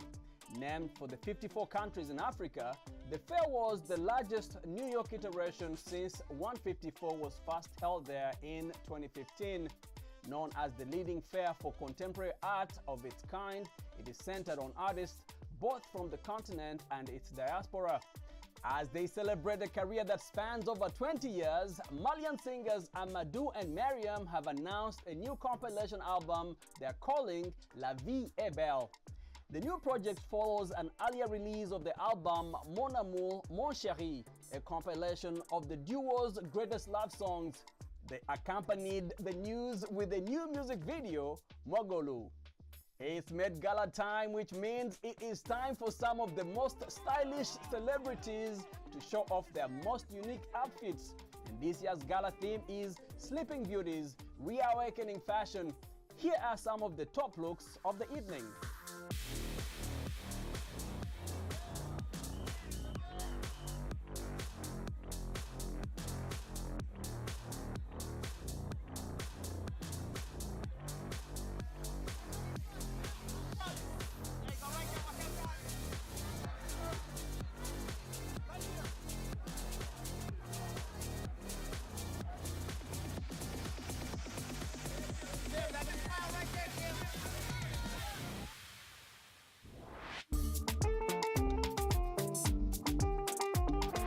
Let's start off with some great news, especially for young African entrepreneurs. NBA Africa recently announced the launch of the Triple Double NBA Africa Startup Accelerator, a new initiative focusing on early-stage startup companies across the continent. NBA Africa CEO Claire Akamanzi tells me that the accelerator will support African entrepreneurs, mainly those working in the technology and creative industry ecosystems. Let's check it out.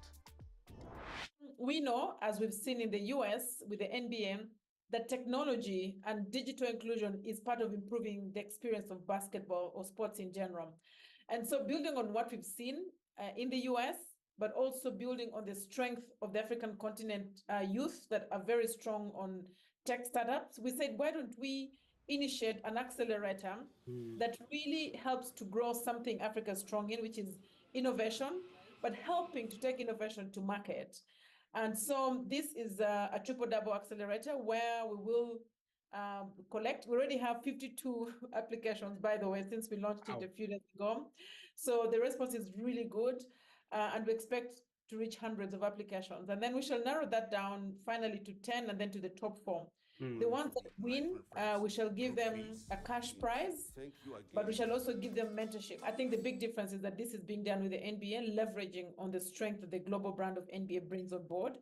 But also what makes it different is that not only are we promoting solutions, but we can actually use the solutions if they improve the offering that we have. We are also looking at the combination of sports and creative industry, which is very important. I think we like to say NBA or basketball is beyond just the game of basketball. It is an experience, which is why we're very big on entertainment in our arenas. We're very big on supporting music, culture, and whatever funds have experience in the creative industry, we promote that together. And so this Triple Double Accelerator is also about not just solutions for the sports sector, but also sports and creative industries. And I think that's a really very good mix that we hope will be unique.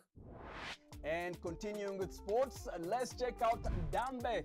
The Hausa traditional boxing is a popular sport in most parts of northern Nigeria. The sport was, however, suspended for over a decade in the North Central Plateau State due to religious and ethnic violence.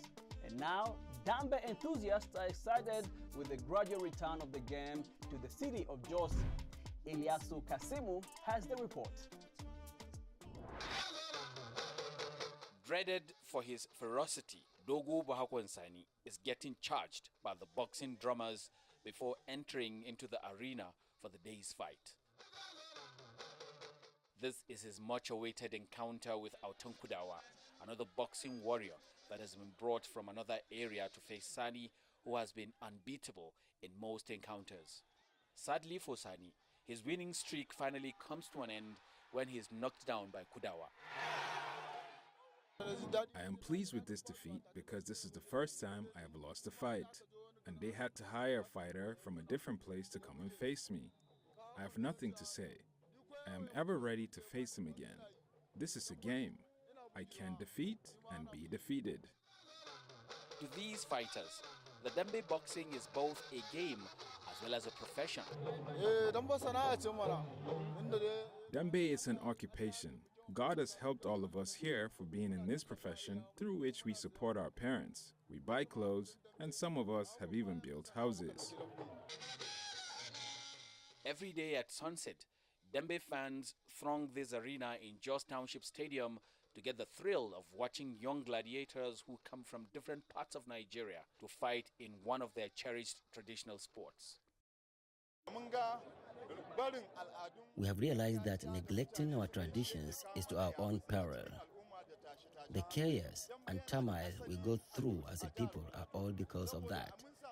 Dembe has a history in Jos and Plateau State because we were told that great fighters such as Shago, Dandunawa, Ndat Nufawa, and even Sanin Gidan Kande all lost their fights in this city.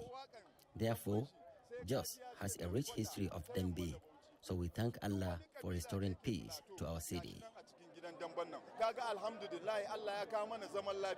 There is money to be made too, and not just for the fighters alone, but also drummers and health workers who also earn a living through the sport. Our drums have a lot of influence on the fighters. When we beat the drums, the fighters cannot resist the sound. They become charged and throw themselves into the arena to fight, even if they never intend to fight.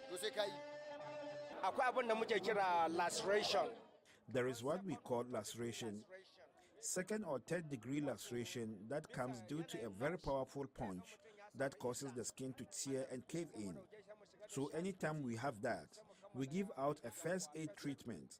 We arrest the bleeding so the fighter does not lose a lot of blood. With the gradual return of peace to the city of Jos, Dembe enthusiasts are hoping the game will continue to grow and one day be recognized enough to be included at the Olympic Games. From Jos, Nigeria, Ilyasu Kasimu, VOA News.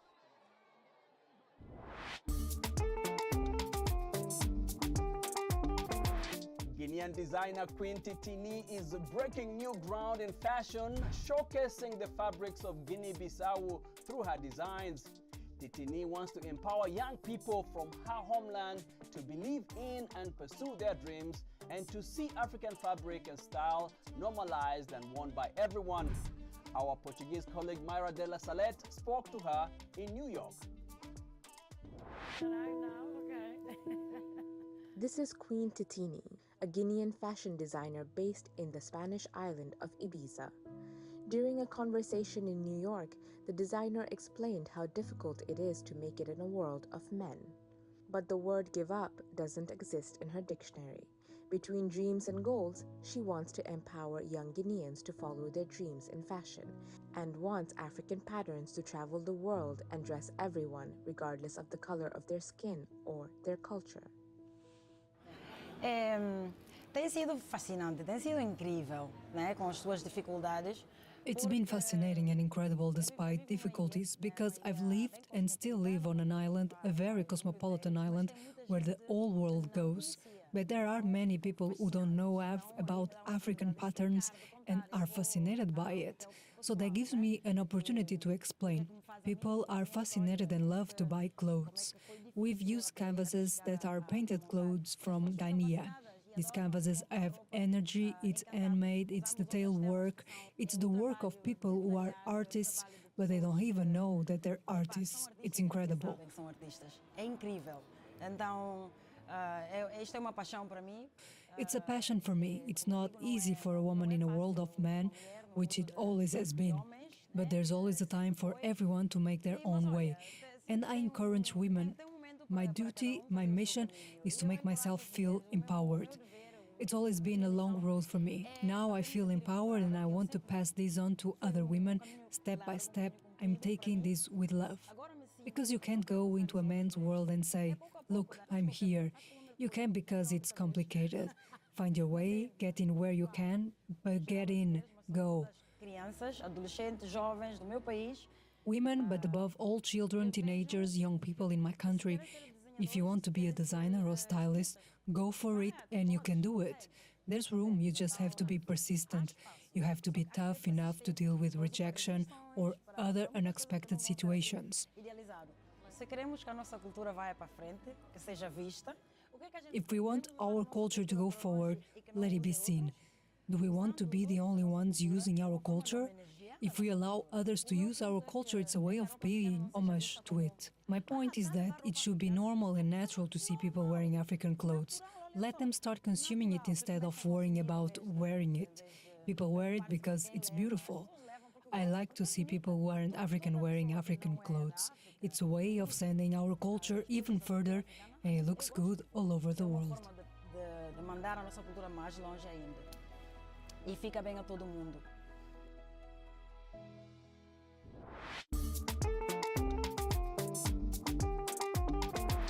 A ceremony to mark the return of royal artifacts looted during colonial rule was held in the Manshia Palace Museum in Kumasi, Ghana. 32 gold and silver treasures were returned by British museums on a long-term loan as part of Ghana's Asante King's Silver Jubilee celebrations. Let's take a look. On May 1st, Ghana's Ashanti King displayed for the first time dozens of royal artifacts looted during colonial rule. The British Museum and the Victoria and Albert Museum earlier this year agreed to give back 32 gold and silver treasures pillaged by British military forces from Ashanti leader Asante Hene's court during the 19th century Anglo-Ashanti Wars. They include the sword of the state known as Mpomponso and the gold badges of officials authorized to purify the king's soul. The collection also features a gold lute harp presented by Ashanti Hene Osei Bonso to British diplomat Thomas Edward Bowditch during an 1817 trade treaty. The items that came back virtually is the soul of the people of Ashanti. Zero. We are displaying this for you to see that the items that were stolen, looted in 1874, not all of them has returned, but that what we have here still embodies the soul of Ashanti. And I believe within the period that they are being displayed here, you make an effort, everybody, to come in and visit, to see it yourselves.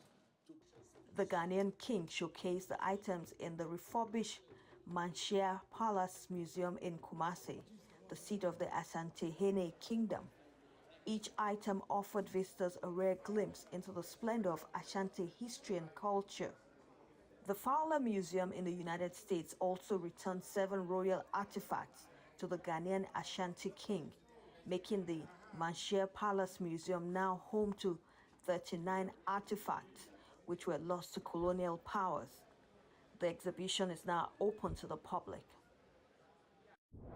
And thank you for watching VOA's Red Carpet. I'm Jackson Bunganyi. For more entertainment news, remember to check us out at voaafrica.com. We are also on Facebook, on Instagram, and on YouTube. Don't forget to like, to share, and to subscribe.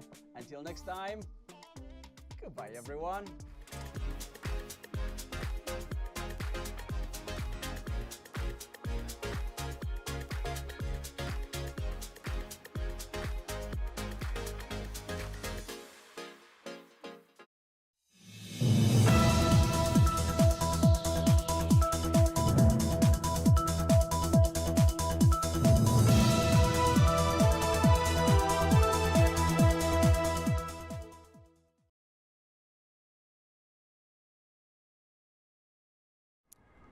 Hello from Berlin, Germany. Nigeria is currently going through a recession, but What is the actual state of our economy? Is this as a result of the pandemic? Or there's more? Should religious organizations in the country be made to pay taxes? These are the conversations and the answers that you get to hear when you listen to these debaters.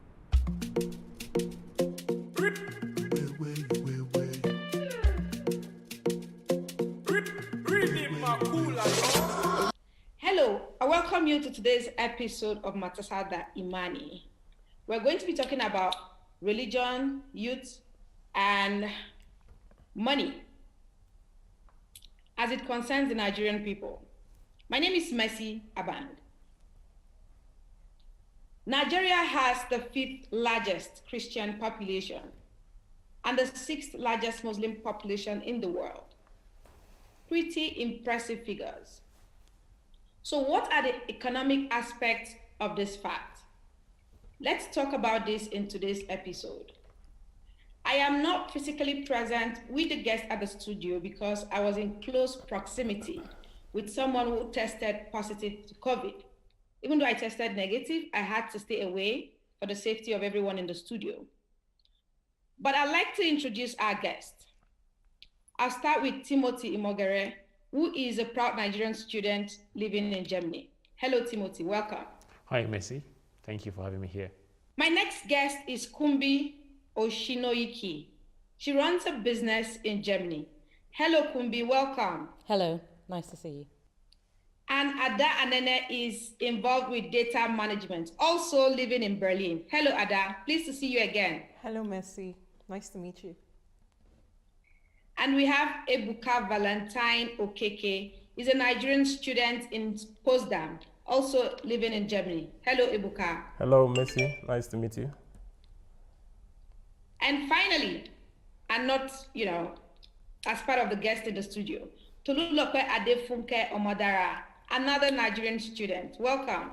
Hi, Messi. Thanks for having me here. Pleasure is mine. We have two callings from Nigeria, and our guest is Ose Anene. Mr. Ose Anene is a businessman, is a hotelier as well, and is a politician. Hello, Ndi Kato. Ndi is an active member of civil society in Nigeria, and she's a frontline activist in the country. I would like to talk with you about a very impressive, or actually I'll say important factor in Nigeria's reality, and that is religion and money. There is a lot that can be said or that has been said about this topic, but let's start somewhere. Nigeria is going through a historical recession at the moment. Poverty rates are on the rise. Should and could religious institutions contribute more to the economic relief of Nigerians? And this question I would like Kumbi to respond to. I would like to start with Kumbi. Okay, I'm aware that there are lots of churches and mosques who have all sorts of programs that are aimed not just at providing relief to people in the communities, but also look to empower them through skills acquisition programs, trainings, and that kind of thing. So I think as part of their social mandate, a lot of religious bodies of all persuasions do this. Whether it's going to be enough to have enough impact on society in general, on the economy, is debatable. And also not all religious organizations are necessarily big enough to be able to provide the manpower needed to run a very comprehensive program that's going to make impact in their communities. But I do know that a lot of the big well-known churches and mosques do also a range of programs. Yes. Thank you, Kumbi. Ada, from what Kumbi has said, we should not be seen to outsource the role of the state to religious institutions. Do you disagree? I think that there should be a balance. I think the money of the people goes to both the government and the religious institutions. And the way that the religious institution can, put back into society more like a corporate, social responsibility is to, create initiatives to help the people that they take care of. So I think it's not a bad idea. Like she said, there are actually churches that have these initiatives already running, like the mobile clinic run by some churches that I know. And so I think it's good that the church institution or the religious institution have these initiatives running, in support of the government. Thank you so much, Ada. Ebuka. Yeah. Do you agree, or would you subscribe to religious organizations, especially the ones that, we've seen, not just the church now and the mosque, to pay tax to the state for development?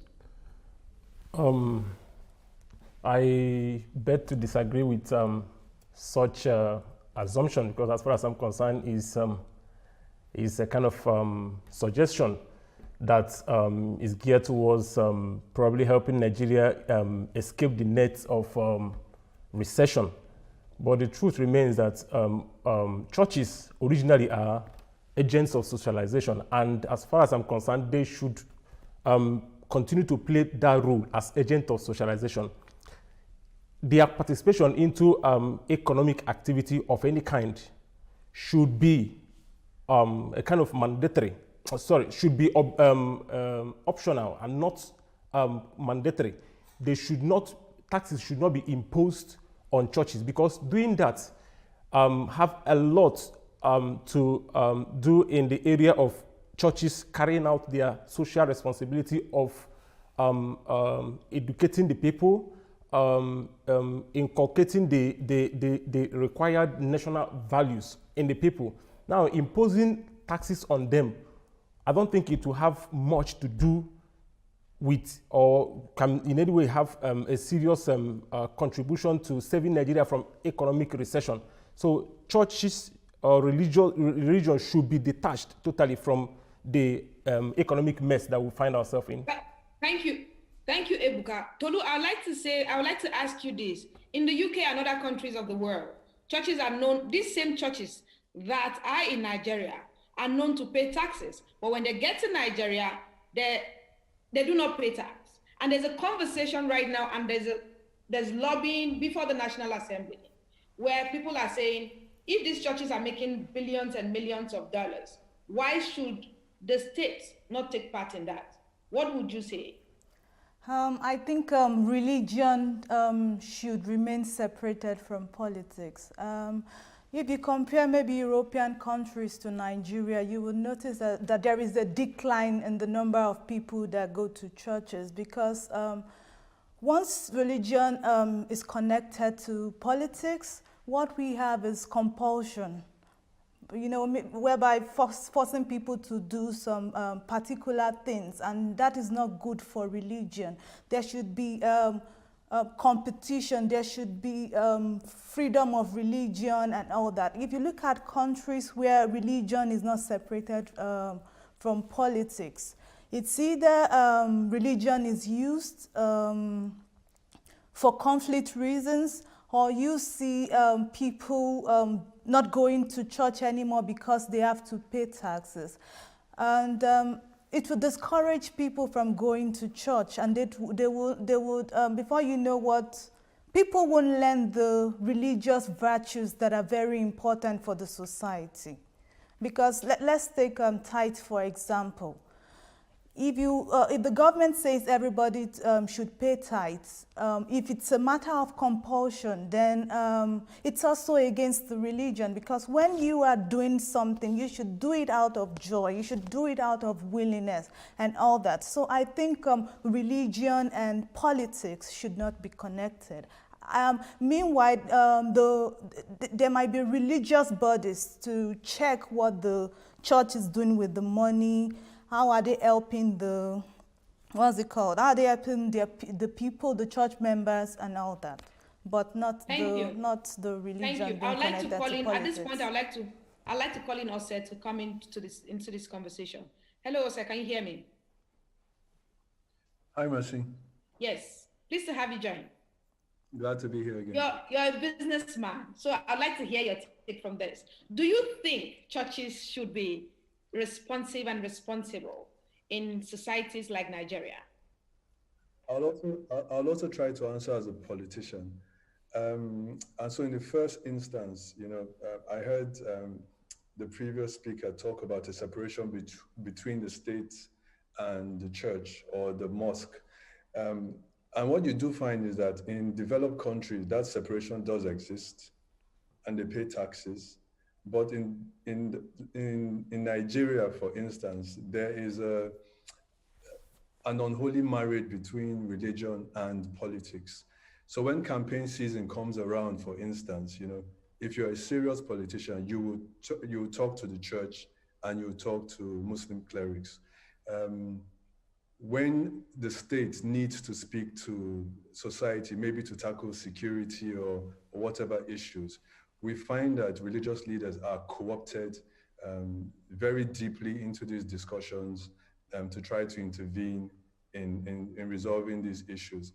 So, that separation, I just want to make that clear that in Nigeria, that separation between the church, the mosque and the state doesn't really exist. Moving on to the conversation about whether religious bodies should pay tax.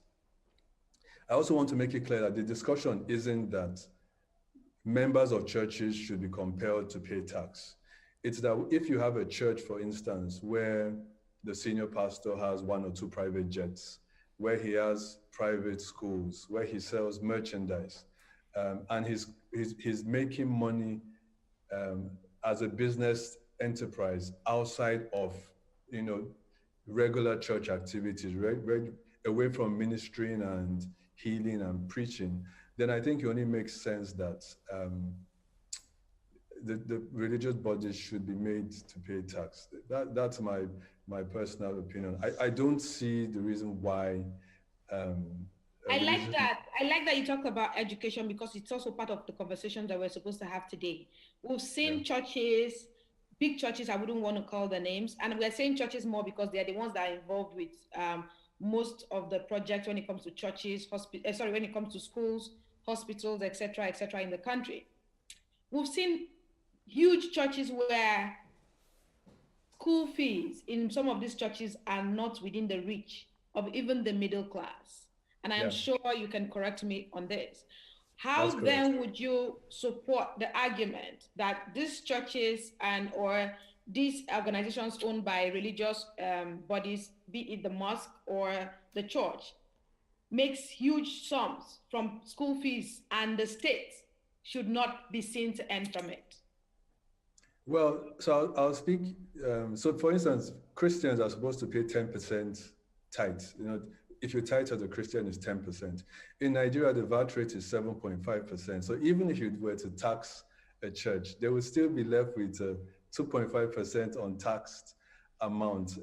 Again, so I don't see the reason why an entity that's set up as a profit-making entity, and not just, it's not charity.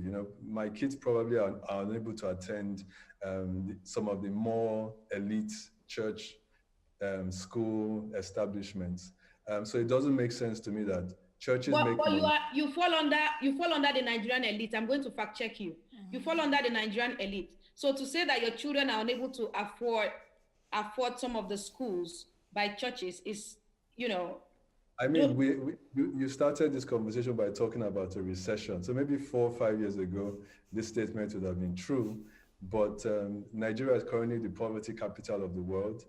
So most Nigerians who were previous elites, we find ourselves on the pension line these days. But also, just a final thought on that. Again, I'll go back to what Kumbi had said earlier on. The church is not supposed to be seen as, or the mosque as, agencies that replace the state. So in places where, they're already performing the functions of the state, like building schools, hospitals, and ensuring in some communities they literally cater for the basic amenities for these communities. So if you are insisting that because they make so and that, they have to pay tax, where do we call in the government? Will that be fair to churches who, over the years are literally standing in for the state? So your question is an interesting one, and it sort of has two threads. So the first thing is the assumption that the church is stepping in or filling the gap for a state that is falling, that is failing.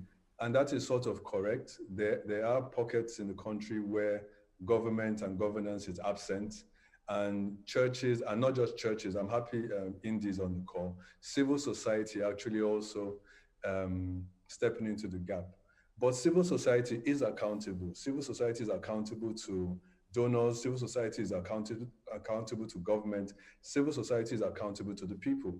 And churches to this point are not. So I just want to make that distinction that even if they were to step into the gap, they need to be held accountable. So would you support your political party to push for a bill that ensures that churches and mosques are made to pay taxes? I want to hear you on record. I am an opposition party politician. It will be difficult to maybe when we win, we'll visit that conversation. You had power for 15 years. It would be a very unpopular policy plan to try to push through. Nigeria is a deeply religious country. You have members in the National Assembly. Nigeria is a deeply religious country, and any attempt, I think, ahead of an election to push through taxation of religious institutions would be seen as an attack on these institutions. So I don't think it will be very difficult to push it through just because we are a religious nation. But you are convinced that this is something that should be pushed? Personally, I am, yes, but I'm also a pragmatic politician, so I don't see it happening in the near future. That's an interesting thing. Thank you so much, Ose Anini, for joining us. Thanks for having me. We're going to go back now to the studio so I can get the feel of, everyone who is in the studio about what Ose just said. Can you perhaps react to some of the points raised by Mr. Anene? Yeah, I mean, what he said was something that is very, it's a little bit controversial. At the same time, it's emotional. It's a topic that's very emotional because of... Why is it emotional? There are two things involved here. When we are talking, we focused on just one religion. We did not talk about the other. And that is why this law cannot be actually implemented in Nigeria, because it's going to be seen as just the victimization of just one religion and not the other. For example, it's not, Muslims are not obliged to pay 10% of their income, for example, or their wages or whatever the case might be to the mosque. Christians are, by whatever belief system they actually go for, so tithing or seed sowing or whatever the case might be. And you cannot say, okay, you are going to tax churches, and then churches contribute a huge amount to governance of whatever the case might be, and then mosques contribute nothing. This is going to be a little bit discriminatory. So that's why it's not going to work in Nigeria. There are politicians who have been talking about this. For example, El-Rufai was the champion of this, the present Kaduna State governor, but it wasn't going so well because it's a little bit sentimental when you actually talk about this whole thing, because it's one-sided. So this is what I have to say about that. So I don't see it happening in the nearest future because of the one-sidedness of the whole thing. But maybe if there's a way they can actually create a level playing field. However, I think our emphasis should not be on churches contributing financially to the government. We know there's a huge corruption problem when it comes to Africa and governance in Africa. So it's good to actually separate what the government does and what private sector does, whether it's churches or religious sectors like churches or mosques. I think what the church can do, we have a big problem here, like Ose said, with school fees and how maybe some churches have mega institutions, they have businesses. If a founder of a church registers a business like a university, that can be taxed, but not the church. We can separate that business, and that business can be taxed, but not the church. However, if we want to actually make religious institutions contribute to cases of recession, what I feel that can happen, because recession is not actually just the lack of money, but it actually has to do with internal policies and the external politics of the world, and maybe, for example, the pandemic, for example. If the church is to contribute, or the mosque is to contribute, they should contribute with skill acquisition. Skill acquisition. Let me just give an example. I don't know if I have much time. If you can give me just 2 minutes, just say something, or 1 minute, sorry, Messi. If you can give me 1 minute to say something. For example, the reason why I believe the Goodluck Jonathan Almajiri school system failed was the focus. This is actually a pseudo-religious system in northern Nigeria. And what could have happened that could have maybe led to the success of that system, or what Jonathan was trying to do then, was that he could have converted the schools not to Western education acquiring centers, but skill acquisition centers. If this was the main focus, I'm very sure that it could have worked perfectly. Because you have 9 million out of school children, in Nigeria, for example, in northern Nigeria. If 9 million out of school children can be trained in skills in the next 10 years when they are teenagers or maybe when they are adults, then these children can actually contribute basically to the economy of the country. Thank you for that intervention. Just a bit of a fact check. It's actually 13.5 million now out of school. Okay. So yeah, it's done 9. more than that. Hi, Kumbi. When you spoke earlier, I noticed you made an argument for the religious institutions. I'm trying as much as possible so we don't focus on the church. Religious institutions. But when an institution seems to make a whole lot of money from other businesses like schools, because we've seen primary, secondary, university, these are all schools at different level owned by churches. And if you go and find out the school fees, it's neck-breaking, as it were. When you hear that number, do you still argue that with all of the interest that comes in by virtue of students who pay school fees, the state should not at some point reach out and say, you know what, we actually do deserve our taxes? I have a very big problem with a blanket statement to say, oh, the state should collect the taxes, because we know that corruption is endemic in Nigeria. And I also have a big problem with the assumption that because an organization is making money, that is in itself wrong. We have, in the West, we have examples of lots of organizations that are philanthropic organizations whose purpose is to be social enterprises. So they have to make money in order to fund the causes that they support. And so I have no problem with any well-run organization making money for the purposes of contributing that money back into society. So not-for-profit is a valid business model, especially in a continent like Africa, where you do not have a recourse to public funds. We have no social security. And so if an organization is able to take the money that it receives from its congregation and multiply and grow that in order to contribute, to put that back into society, then that should be supported and applauded. What is missing, both in the tax system, the state-run taxation, and also in these organizations, the lack of scrutiny. That is what is missing. And so whether you're collecting the money from the churches because you feel that the operations are opaque, or you're giving it to the states whose operations are even more opaque, you're losing. It's a lose-lose situation. What we need is transparency. We need anybody who's collecting money under any guise to be able to account for how that money has come in and where that money has gone. And I think that we ought to be, the state should be supporting and putting in processes and laws that support organizations, especially in developing countries, to use whatever resources that they have to multiply that and to put that back into society. And for those organizations to have properly scrutinized, reporting structures. They have people that can be held accountable. They produce reports. They have a commission that oversees all of that. I support, provided it's done in an open and transparent way. But to collect money from organizations that are doing good and give it to politicians who are going to put it in their villages and build mansions with 7 swimming pools and all sorts of nonsense, I don't see how that is good for anybody. So I think everybody's issue is around transparency. I have no problem with anybody making money and multiplying that money in order to benefit the masses. Ebuka, Kumbi just touched on something that I find very important to this conversation, and that is accountability. If you recall, perhaps in the 90s, if you were not too young to know that, in the 90s or in the 80s, we had schools owned by the Catholic Church. Let's use the Catholic Church as a case study now, right? And government took over these schools. Government took over these schools. And today, most of these schools, even the King's College in Lagos, they're mostly in dilapidated conditions as I speak.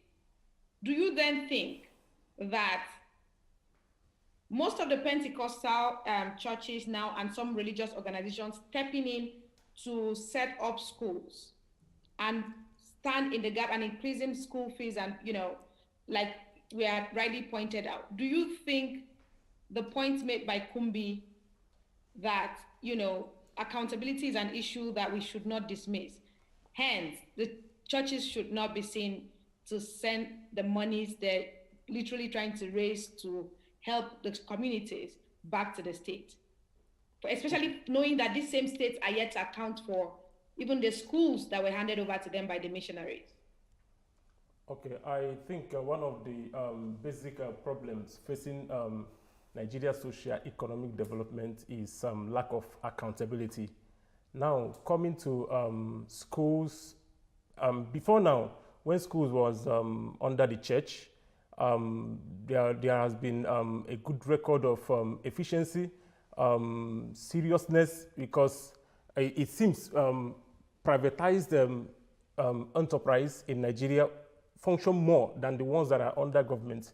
So based on the situation of Nigerian schools, I think I will subscribe to the suggestion or idea that the schools should go back to the mission so that there will be objectivity, so that there will be responsiveness and accountability, because ever since the school was handed over to the government, the accountability was eroded. It became totally unachievable. And I think that has been the issue facing Nigeria till date. Now, coming to taxing churches or religious institutions, I think he made a point. He said something about that Nigeria is deeply religious. And topics or issues like that, when it comes to whether the churches should be taxed or not, are things that we need to be very, very careful in handling.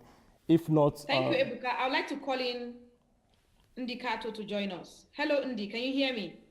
Yes. Hi, Mercy. Good evening. Pleased to have you join. Thank you for having me. I think this is an important conversation for you because you're a member of the civil society organizations in Nigeria. Yes, and when Ose was speaking, he clearly did mention that the accountability mechanisms put in place for civil society. I just want you to react a bit to some of the conversations you've heard and you've listened to and what you think about what the debate going on in the studio at the moment. Well, for me, I remember today seeing something. I think I want to start on that note.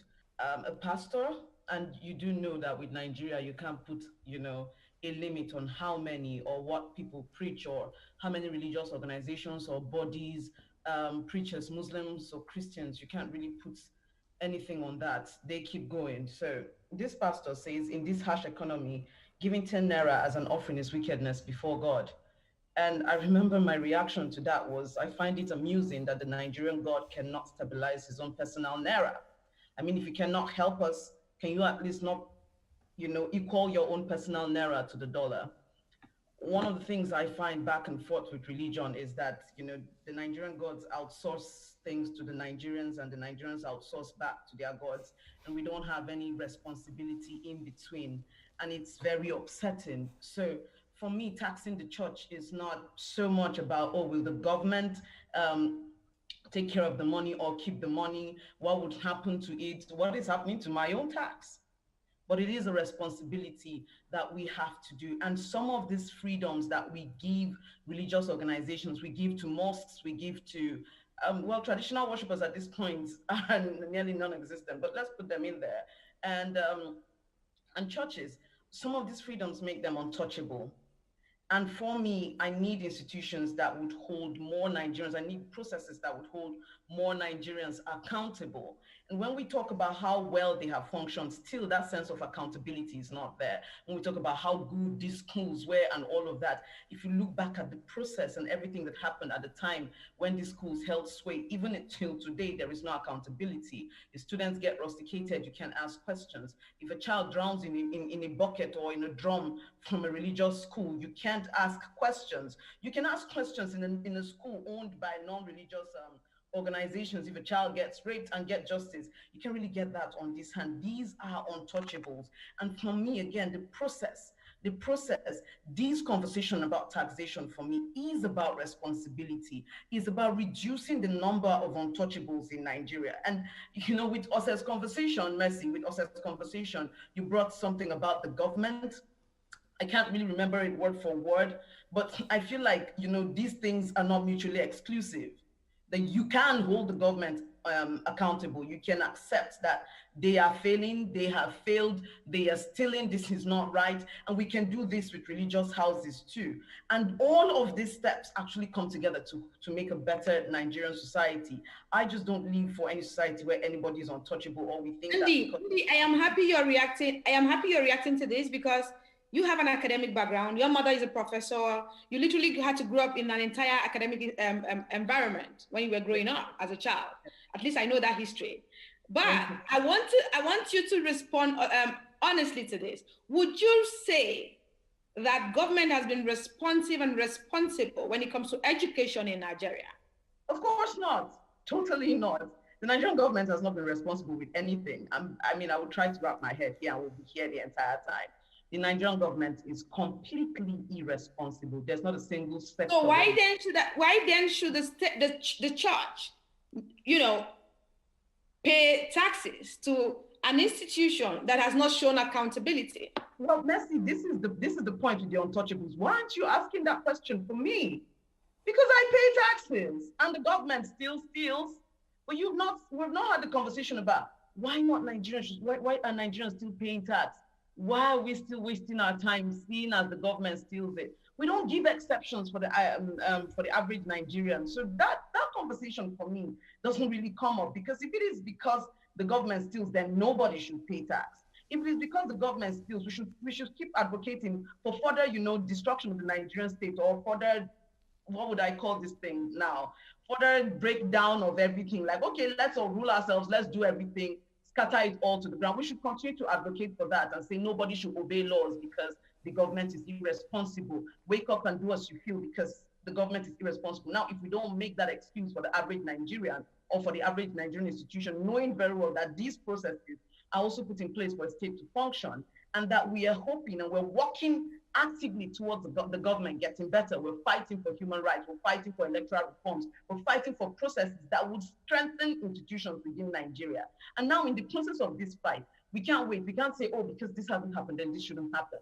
These things are not mutually exclusive. The government is irresponsible. We're making steps to ensure that we get strong institutions, that whether or not a Buhari happens, a Trump happens in Nigeria, whatever happens in Nigeria, the person cannot trump these institutions, cannot trump the strength of these institutions. That is what we're pushing for. And in that process, also pushing for people or organizations that are not untouchable. This is very important because these kinds of things make it very possible for Nigerians to breed demagogues. This is a country where extremism is rife, demagoguery is rife, like there are always untouchable. Once we have made heroes out of people, okay, this person cannot be questioned. And for me, being able to question religious institutions in Nigeria, to put them through the test of conforming, for me, that is a very important step. And it's less about whether, oh, they are using their money to feed the poor. I'm using my money to feed the poor, Mercy. Check my local government, and I still pay tax. I still pay tax. Many Nigerians are paying black tax, or as we'll call it, the Nigerian tax. Also, will be feeding people in the village. Mercy, you are doing the same. Almost everybody does this. I have my own borehole. I pay for my own water. I pay for most of my electricity in Nigeria. I pay for my security in Nigeria, and I still pay tax. I still pay tax. So it's just not excusable for me. It's not excusable. And let's be clear. Okay, carry on. Thanks for that point. I will definitely go back to that. I will have to ask the people in the studio, but I will not let you go without asking you this question. Nigeria currently has 13.5 million out-of-school children. Perhaps with COVID, that number is likely to go up. And this is, and of this number, about 10 million is in northern Nigeria. You are a northerner. Yeah. Do you think Almajiri should be abolished? Of course it should be. It's modern day slavery. These children go through a lot. I would like to paint back when my mom was still alive, the University of Abuja Staff Quarters has this clinic, and they usually bring the boys. And I remember they brought one time I went there for treatment, and they brought one boy. He was close to death. And the malam was like, they should just give him the drugs. And the nurse was like, you can't give this child this drug. He's going to die. He hasn't eaten. Has he eaten? Just give it to him. Just give it to him.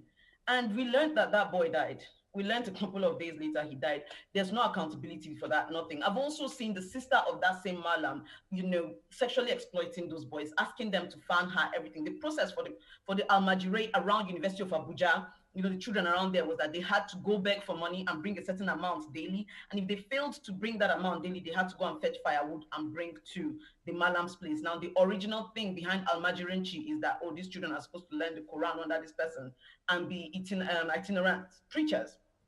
But that is not the case. Even the initial case is wrong. There's no way that underage children should leave home and then go to a place to learn to be itinerant teachers under a system that is not properly regulated. And now, even that particular abuse that we're saying the initial idea is wrong, it has gone way beyond that. This is parents, absconding from responsibility, a region actually committed to bearing kids, a culture that permits bearing kids with no intention of being responsible for them, putting these children into the streets and ensuring they just keep going. I do liken what the Northerner has become to Lord of the Rings. There are these creatures called Urukai that were created by Saruman. And that is what the Northerner has become. There is no value to life, nothing. You're just brought in, you're created in that factory. Okay, just come out. Can you also see that these are the points you just raised is perhaps a fallout of the lack of accountability within the religious system that the state has not properly managed. Of course. But carry on, please, Mercy. Would you then say that regulation of activities by some of the imams needs to be put in check? Because beyond the fact that I bet a child and just send a child to a malam, is because there's a system that allows it to perpetuate. Yeah. So how can we then have a country that controls and manages that process in a way where we do not wake up one morning and we have 13 million out of school children doing nothing? So first of all, we need to criminalize the act of sending your child to Almajiri schools. We really need to criminalize it.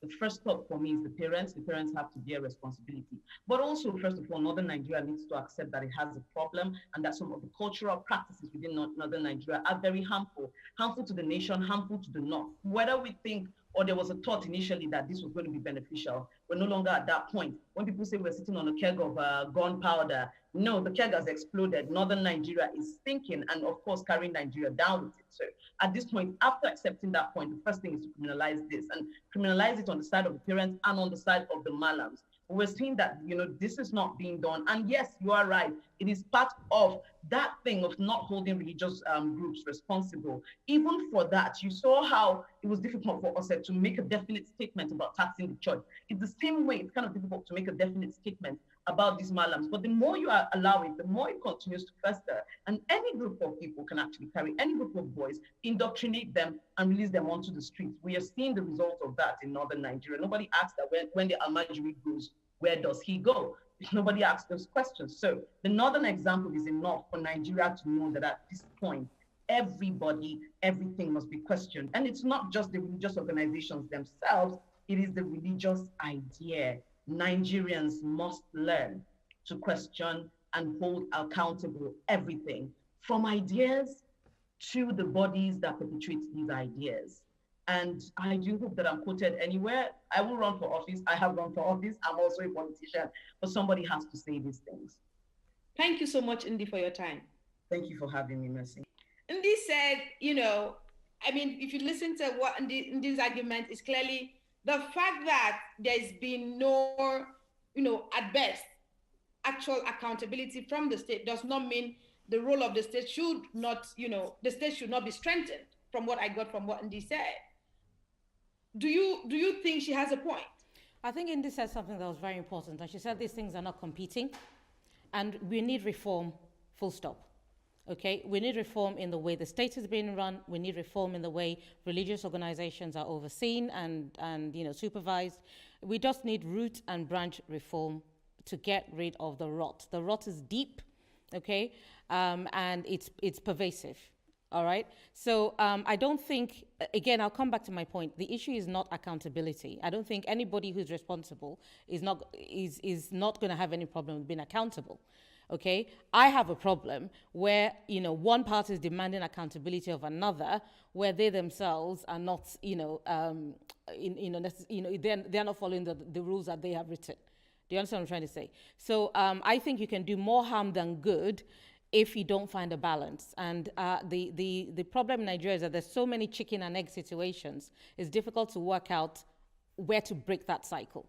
Do you understand? But I think asking questions is important, and that's something else Ndidi was saying, and I totally agree with her. You have to ask questions. Ask questions of your religious leaders, ask questions of your politicians, ask questions of the guys in power. Anybody that wields power should not be inscrutable. You have to be able to ask questions. They have to be able to give account for their actions. And I think when the whole Sorosoke movement started, I think it was an awakening of the fact that we have a civic responsibility as Nigerians to ask questions of those in authority and to hold them to account.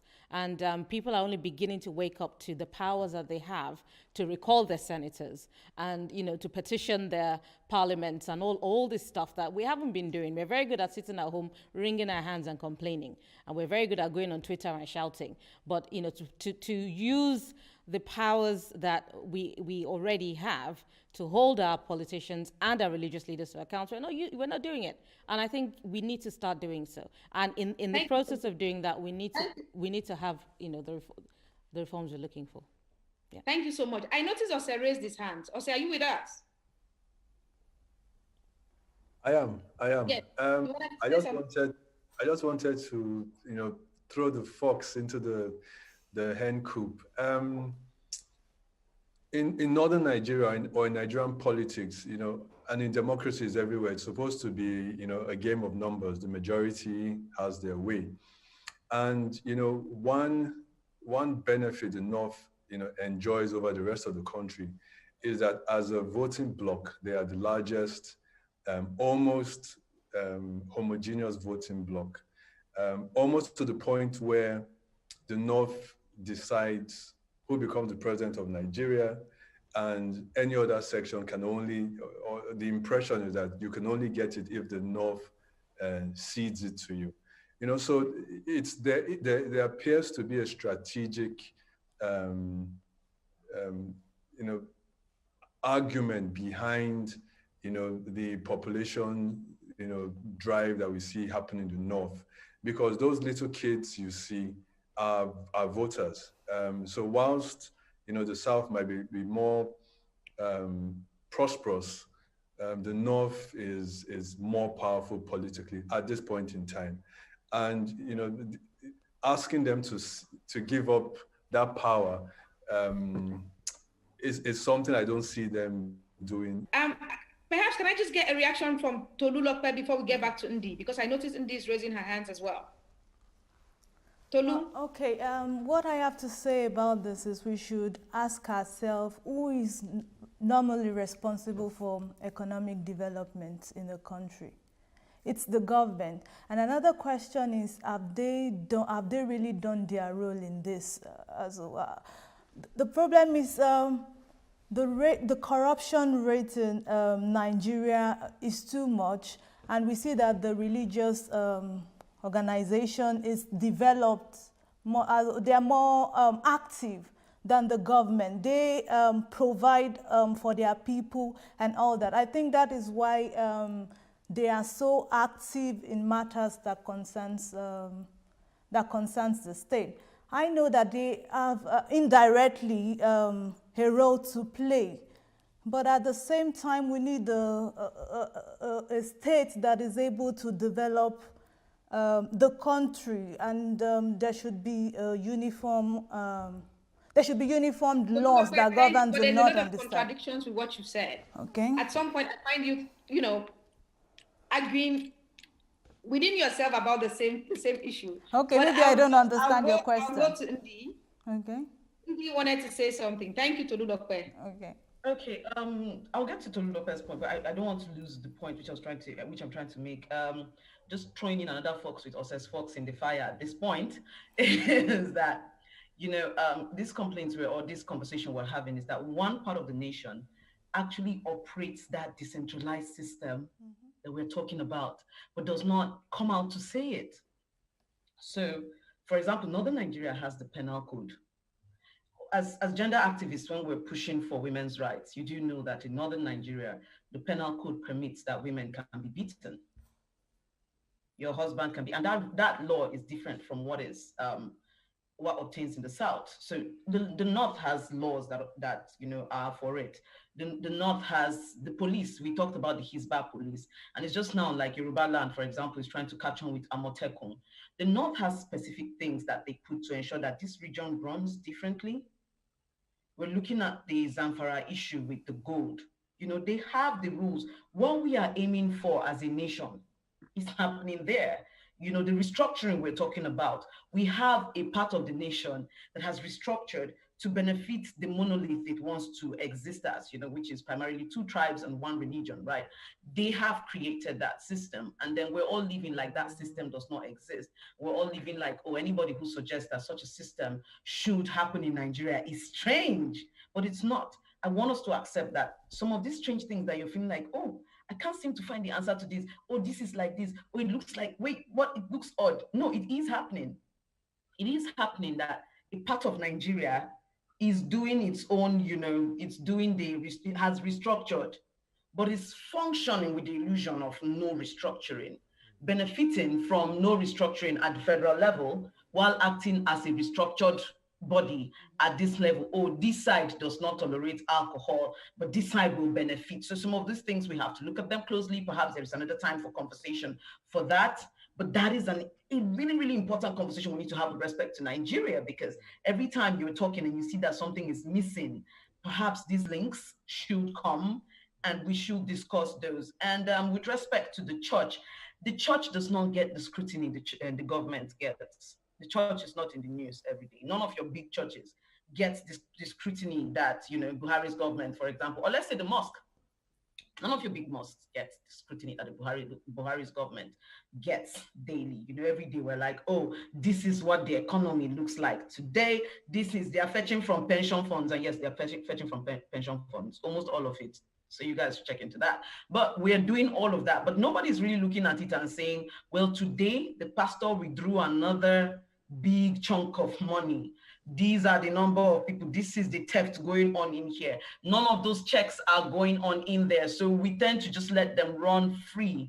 If it was on the same level, you would see that, no, this rot is the same, and the help you think is coming does not really balance with how much is going into those institutions. Yes, we do not think that mosques give tithes, but they actually do give a lot of offerings, and money goes into these things. People fund these things. Perhaps some of the taxation should include looking into the accounts of these organizations. What is the solution, Ndi? What then is the solution to the Nigerian problem as identified by everybody? Well, Nigeria needs to have a conversation about restructuring. Abuja needs to be a weak center, if it needs to be a center at all.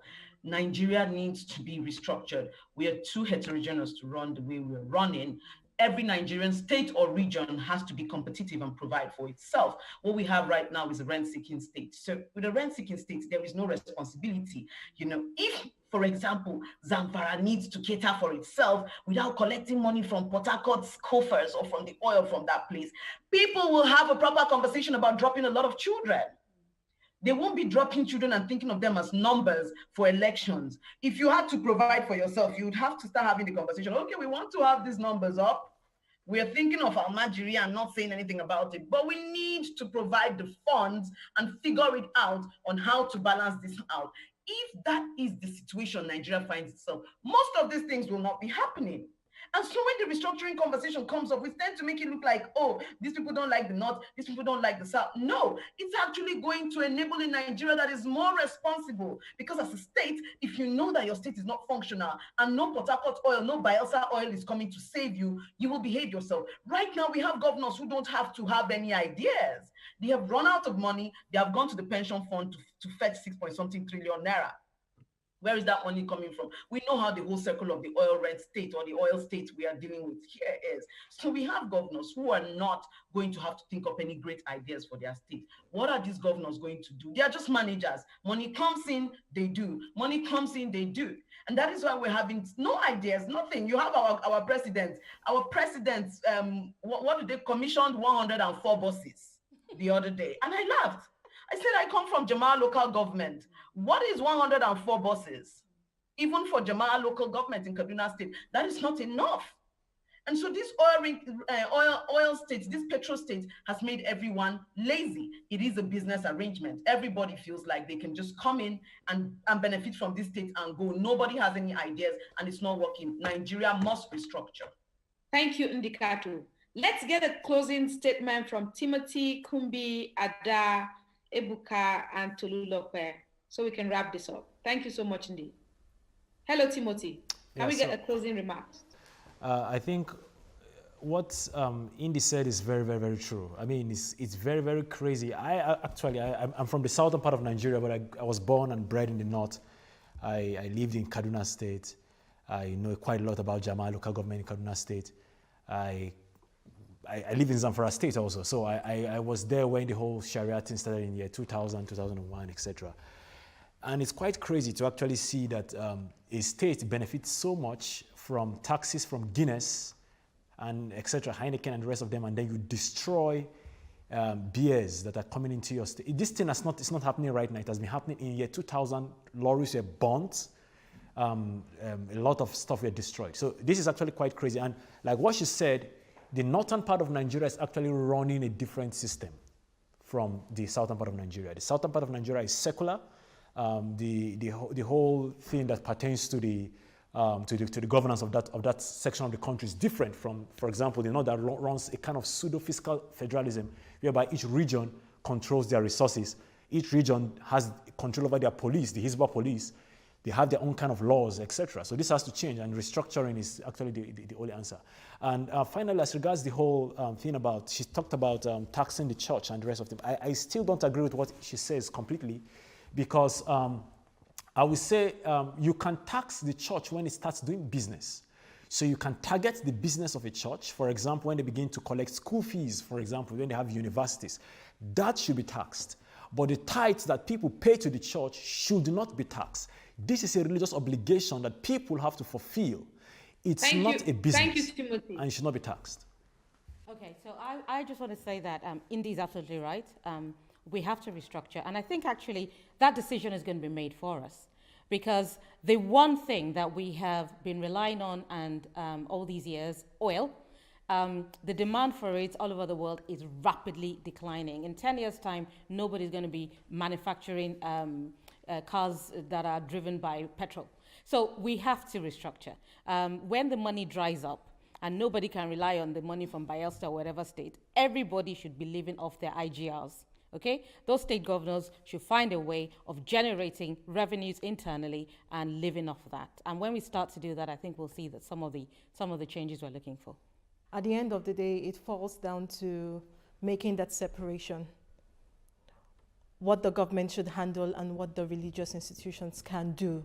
It's not mandatory, but it's their responsibility. It's a responsibility they need to give back to the society. And we need to come to that point where we need to understand this, that at the end of the day, it is the government fulfilling their duties to its citizens. The state, as in we have relied so long on us, we have self-governed ourselves for so long. We have fixed up the things that have gone wrong all by ourselves. And right now, it's about time that the government takes charge of its responsibilities and begins to do it, not looking at the religious bodies, but fixing it first for themselves and by themselves. For themselves and by themselves. Ebuka. Nigerian governmental system always have a way of suppressing a cause that would have been of immense advantage to the nation. Now, there has been clamor for restructuring across the geopolitical regions of Nigeria, and you see the system and the people that run the system, especially the politicians, they do all they could to suppress that, that national urgent need. And as far as Nigeria is concerned, restructuring remains the basic solution to Nigerian problem. Because when we restructure, we need to come to the drawing board. We need to have serious renegotiation. We need to have a lot of national discussions. Thank you so much. Tolulope. Okay. Finally. I think I also support restructuring because this will ensure competitiveness as well among the states. Each state government will be able to think and meet the needs of their people. So I really support restructuring instead of a government just being elected and just performing ceremonial role without, they don't even understand what it is to do strategic planning. So when there is decentralization, each state will be able to, think of a very good strategic plan that will favor their states and implementation and evaluation, because then each state would be getting resources according to their productivity. So I think decentralization is very important. Then as regards churches paying tax, I think the question is, what has the government also done to support churches? It should be vice versa. Okay, so I don't think we are there yet where churches have to pay tax, because presently they are doing actually more for their people than the government, I will say. Who do the people run to when they have problem?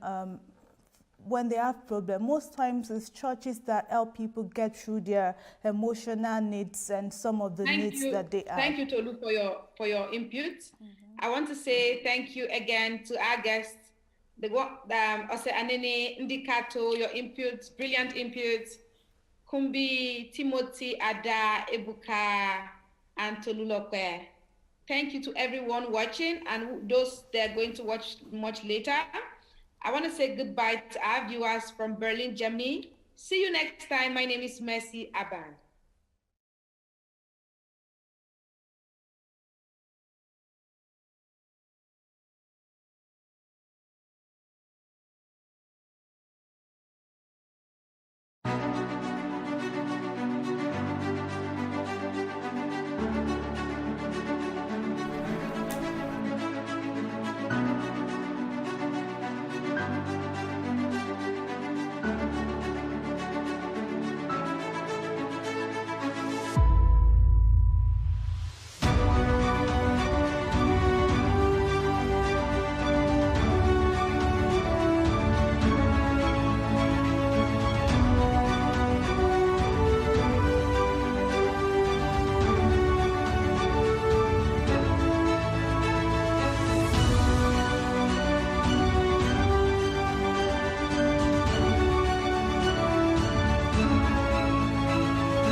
Desire to study law, none whatsoever. I was more inclined to fine arts. My only ambition, I would say, was to become the chief prosecutor. For me, politicians are a bit too playful. That's what I believe. And since '99, we've seen how much investment in social events, in launching some streets that you just started, and the whole day will be spent on this occasion. Rich people are generally law-abiding. We are not law-abiding. So another problem of administration is that people don't follow the rules. Timeless Conversation, showing on Saturdays at 8:30 p.m. on Plus TV Africa.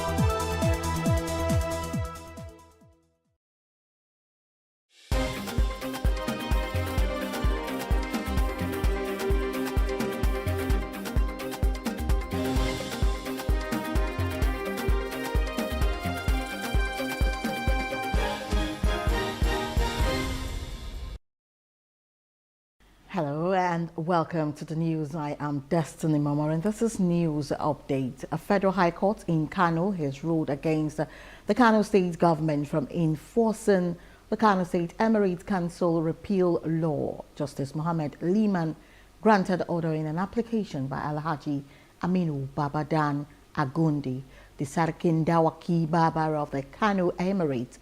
The case has gone viral as the dissolution of the 4 newly created Emirate councils in the state was a result of plenary deliberations.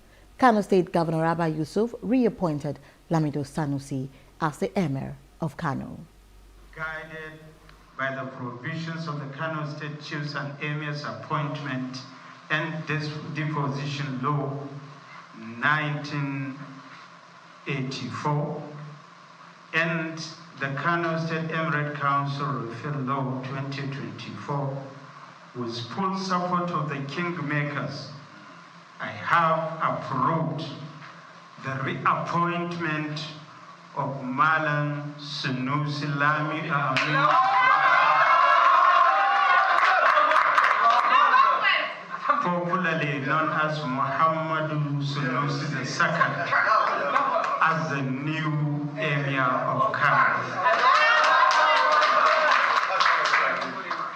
May I announce that the 5 former emirs affected by the Kano Emirates Repeal Law 2024 are given 48 hours from this hour to vacate official residences, palaces, offices, and equally hand over all properties of the former Emirates to the Honorable Commissioner for Local Governments and Chieftaincy Affairs, who also doubles as the Deputy Governor of Kano State.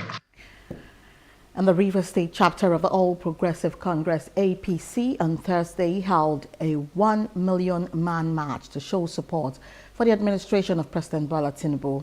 The rally was led by Chief Tony Okocha, chairman of the APC Caretaker Committee in the state. Okocha said the reason for the 1 million man march is to reassure President Tinubu of his continued support in Rivers State. They also asked the Minister of the FCT, Nyesom Wike, to officially join the APC. Principal, they asked me, say, why in our banners, some of our banners, His Excellency Nyesom Wike, former governor of Rivers State, why is his picture on our banners? And I answered them clearly. This is not purely APC event. This is renewed hope. Mr. President's family in Rivers State. The other reason I told them, I gave to them, was the fact that this man called Nyesom Wike is a game changer. That we have been wooing him to come over to Mississippi to help us. This is again one of those attempts to woo him to come over to ABC and help us so that we will continue to win election for Mr. President, particularly when election comes for 2027. A pandemonium broke out at the All Progressive Congress Abuja headquarters when thugs attacked protesting members of the North Central APC. The demonstrators demanded the resignation of APC National Chairman Dr. Abdullahi Ganduje to allow the leadership seat to return to the North Central. The protesters chanted solidarity songs and displayed banners appealing to President Bola Tinubu and Secretary to the Government of the Federation, George Akume. The peaceful procession was scuttled by hoodlums who beat the protesters. We therefore call on Mr. President not to allow Dr. Ganduje drag the precious name of our great party to the mud during this period of trial. In view of this foregoing, we make the following demands. That Dr. Umar Ganduje heed to the voice of reasoning and honorably resign from the position of National Chairman of the APC to face his trial quietly and pave the way for someone from the North Central Zone to be made National Chairman. That His Excellency President Bola Ahmed Tinubu, GCFR, urgently intervene to ensure that Ganduje resign immediately and right person from the North Central Zone is immediately elected, succeed him as the national chairman. We are calling on all these stakeholders. Please, this is an opportunity for them to speak our mind. We are still insisting the party chairmanship should be returned back to North Central. They should speak it when they are in a meeting. They should not be fooled by any other person. This is our right. We are demanding for our right. And we will not be scared. We will still keep demanding of our right until what is given to us.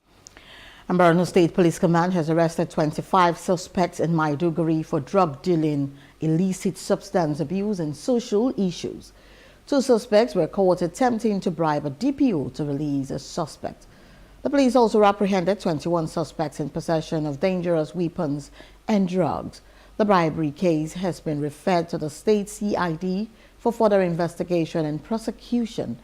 Public Relations Officer Kenneth Dasso stated that the command will continue to flush out criminals and maintain peace in Borno. The assailant was conveying tramadol capsules concealed in 2 sacks. It was recovered during the stop and search area. While on the 22nd of May 2024, at about 10:00 hours, one Usman M, 23 years of age, of Polo High Court area, and one Haruna Zava, 32 years of age, of Polo Kusheri area, Maiduguri, came to GRA police station with the sum of 400,000 naira to bribe and free the said Bello Abubakar, which was earlier arrested in possession of 2 sacks containing tramadol capsules. The divisional police officer rejected the bribe as part of professionalism and patriotism to the service. The suspects have been arrested too, and all suspects have been taken to State Criminal Investigation Department. And the federal government has reassured residents of Okunwaja community, Lagos, that their properties will not be demolished for the Lagos-Calabar Coastal Highway project. The Minister of Works, Senator Dave Umahi, dismissed their fears at an engagement with representatives of communities within the alignment of the road between Eko Atlantic, Chainage 0 and Aleko inside Chainage 47.4 kilometer in Lagos. The minister said that the construction around the axis would follow the original gazetted route by the federal government. There is no way we can please everybody, but we must please majority of the people by putting human face in whatever alignment we are having.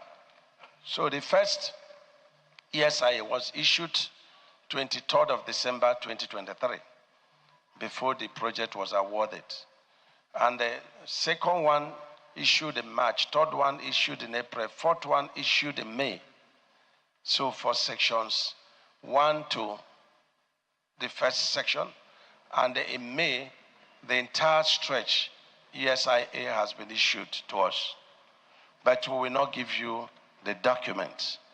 When we are through with section 1, we will publish the document. Now, if you go to the budget, you will see the EPGR, I think it's 220122, 47. You will see where, the project was budgeted for. You may ask me that the cost we are doing is not the same cost in the budget. The important thing is that it should be in the budget. And so the Procurement Act allows you to procure projects and not to split projects. And this is what we have done. And so the exact amount may be sent to the National Assembly supplementary, and that's where they do the needful. To the glory of God, to serve MTN, to Africa, Okunwaja community, we are diverting completely from the new alignment, from the old alignment.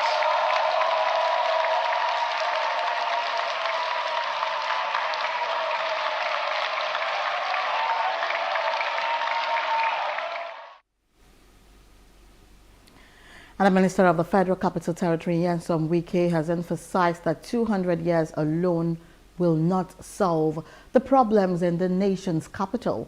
He emphasized that government is a continuum with someone else taking over after him. Wike spoke at the ministerial sectorial update in Abuja to mark President Bola Ahmed Tinubu's one-year term. The session included Ministers of Youth Development, Steel Development, Petroleum, and Youth Development. The minister's attendance was part of the ministerial sectoral briefing.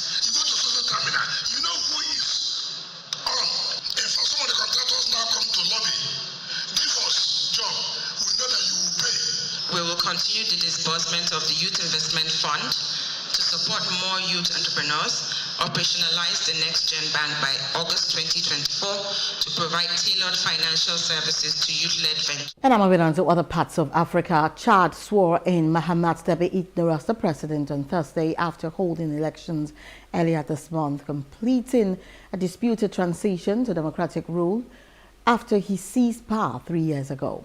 Deby Itno, also known as Mohamed Idris Deby, took power after his father Idris Deby Itno was killed fighting rebels in 2021 after ruling the country for 3 decades. The long-delayed May 6 election came after 3 years of military rule. His main rival, Sesek Masra, who contested the results earlier this month, resigned from his post as Prime Minister on Wednesday. Masra had been involved in protests against Deby Itno's decision to extend his time in power and fled the country in 2022. He was allowed to return last year and was appointed Prime Minister.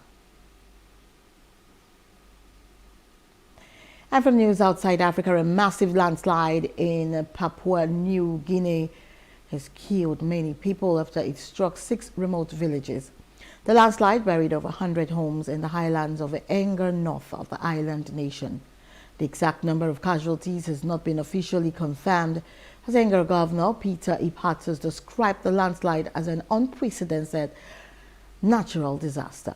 Papua New Guinea's Prime Minister James Marape has sent disaster officials to the site to start relief work, recovery of bodies, and reconstruction of infrastructure. Images show dozens of people climbing onto falling buildings to survey the damage. An emergency response team has been deployed to the site, and care is currently undergoing a situation assessment. Enga is more than 600 kilometers by road from the country's capital, Port Moresby. Moving on to business news, federal government plans to convert 1 million of its 10 million premium motor spirit-powered vehicle into compressed natural gas CNG by 2027 as part of an intervention to reduce transportation costs following the removal of fuel subsidy. And this move is part of the Presidential Compressed Natural Gas Initiative. There are about 10 million PMS-run vehicles in Nigeria out of about 12 million vehicles. About half of them are used for commercial purposes. And they move about 90% of Nigerian population. Mr. President's goal that he has set for us in that in the next 3 years, by 2027, Nigeria should have 1 million vehicles converted to natural gas, and we have begun the work to make sure that happens.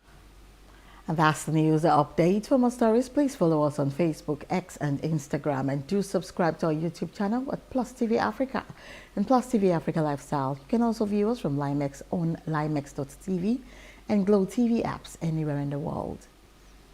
I am Destiny Mama. Many thanks for watching.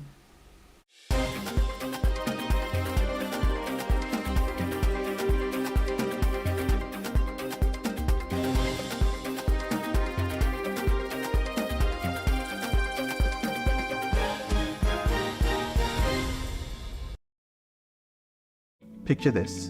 You're sitting at a table, ready to indulge in a mouth-watering meal. Stop.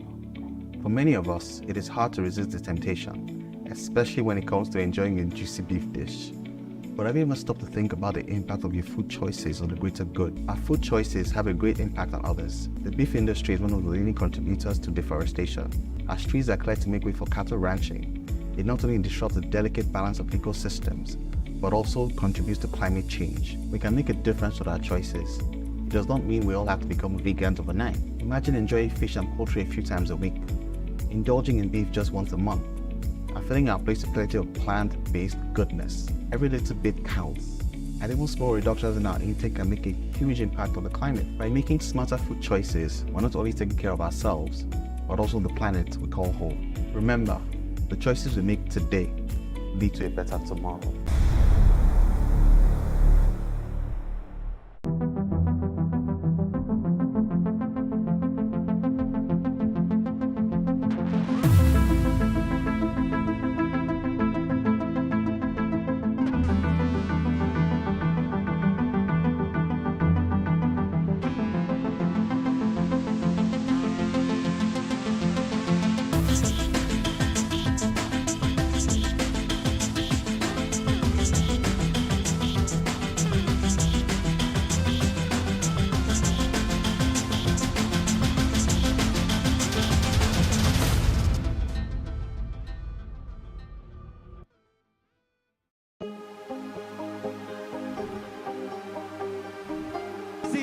I will take you through this amazingness today.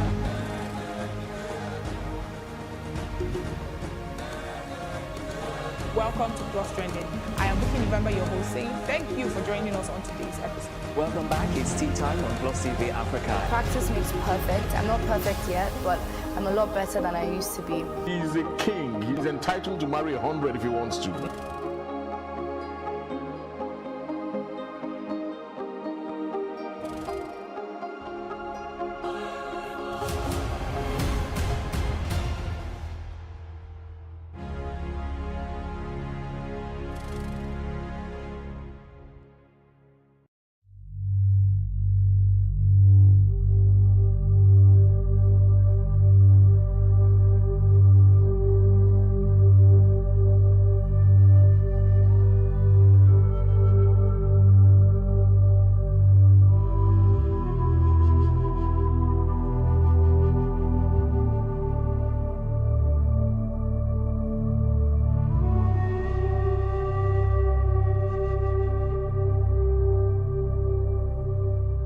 We're at the pyramids of Meroe, the graves of the kings and of the queens of Meroe in northern Sudan along the River Nile.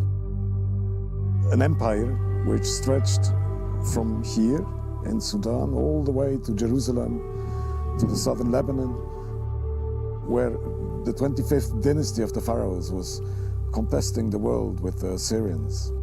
So we're in a very, very historic place, in a very symbolic place as well for this ancient civilization of Sudan.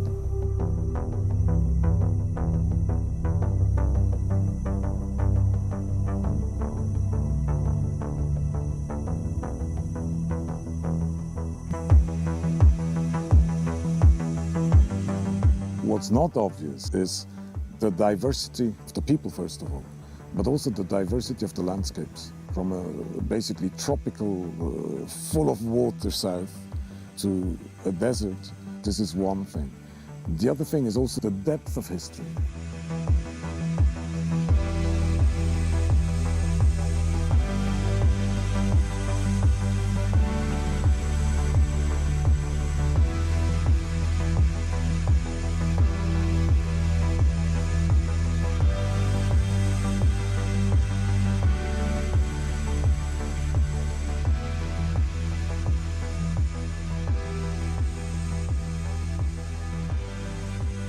It's easy to hear that, yes, there are more pyramids in Sudan than in Egypt, but you really have to ask people and to read up in order to understand, if you're not a specialist of this history, in order to understand what this actually represents here.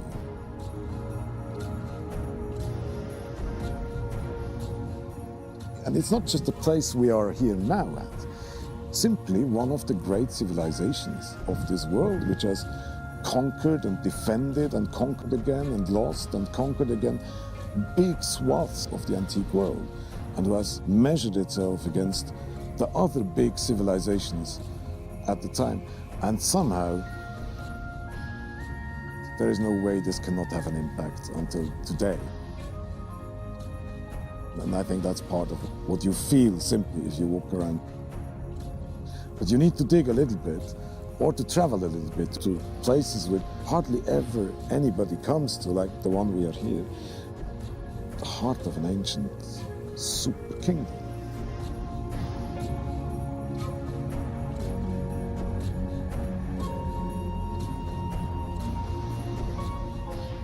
In Sudan, you can walk in Khartoum at night, you can sit down anywhere, drink coffee or a tea, and nobody will bother.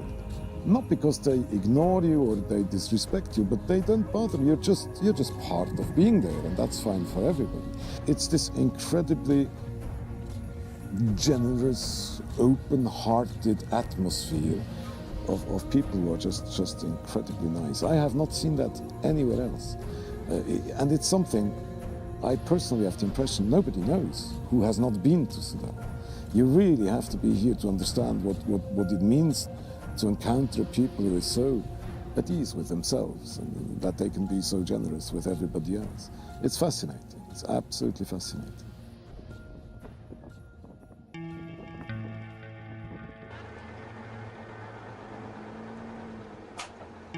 We have seen over recent decades a brutal civil war in the south, which has led to the split up of the country in two. Then everybody is aware of Darfur with untold suffering.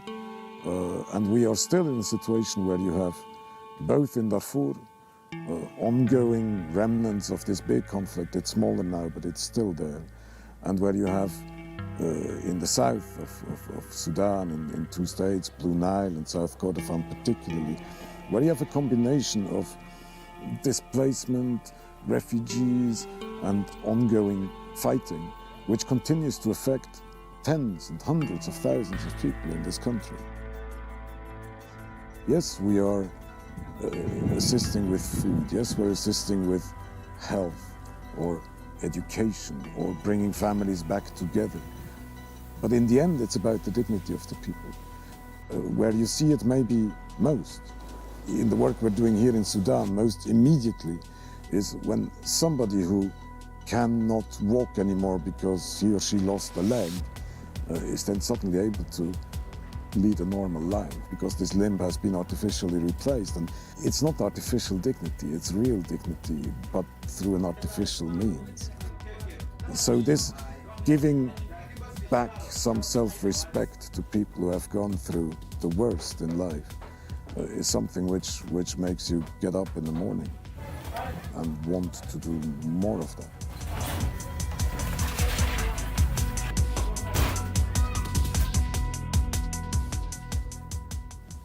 What gives me, in the end, the biggest joy is to be able to make a difference for individuals, for an individual human being who is affected by a horrible environment. Yes, we do work for numbers, but in the end, you look at the difference you can make to one person and to these many one persons.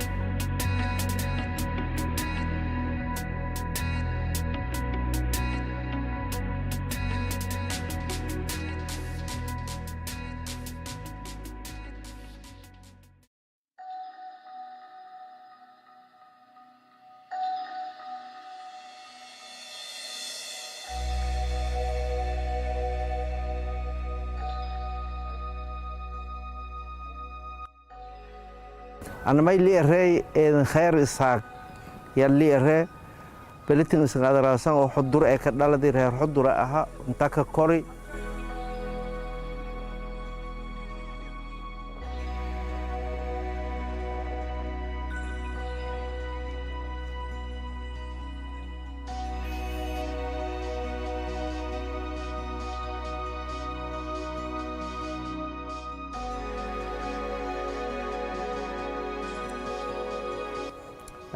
muddo badan aan tahay roogi iskoolaha ku dhakaday belitin haddii aan warbixin kooban siin ku sii degmada xudur waxyaabo ma jare iyo caanka ah nabada caanka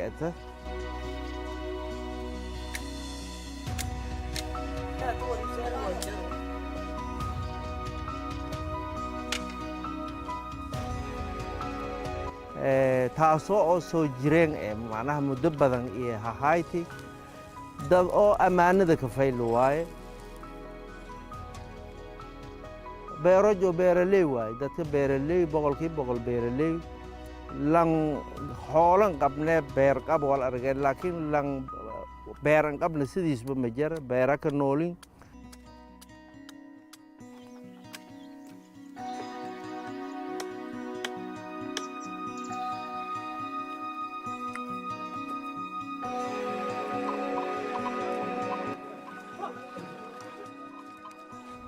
بلتين ما عنك إيه قالة حولا مدلة قالة عنك إيه قالة إيد مين في شرط أنك هرمر سنير لين كتلاقة إرنكا هكيج لو ذا أنكير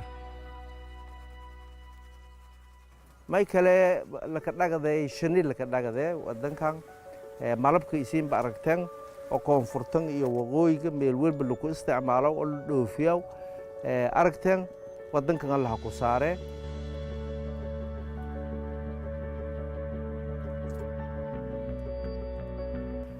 waddankan isgaaraasan xudur isgaaraasan burburkii dhibaatooyin badan la kulmi khaasatan dadka oo dhibaatooyin kula kulmiya kumadhaay anna dawladda intii aan burburneeba dagaalada sokeynay bilowday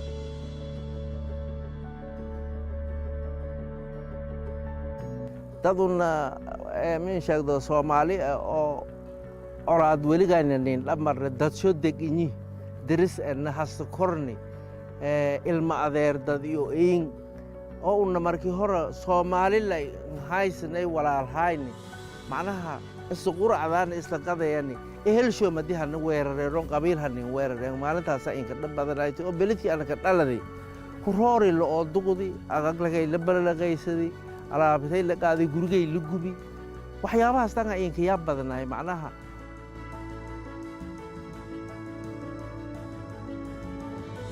dhibaatadii ninka ku maaytayna taas haytay xilligaasana martay walla ama ban lahayna haroogni marka mucjizooyinkaas isku jareen mo rabbaani kullina hadee may ka cabaraan dunuub oo hor an galni madaas baadantii dhibkaninka dhinu ku hor una galni leeyna loo gooyay macnaha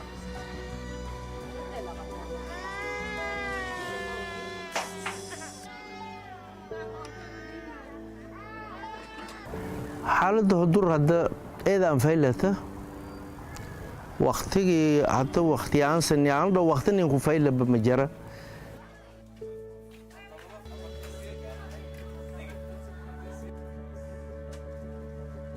waddankan dayuuro ma koo jirna dayuurada dawladda lata ama hay'adda lata marmar koo jireen dayuurad bareefad ee la helay dayuuraha ka adeegdo hayna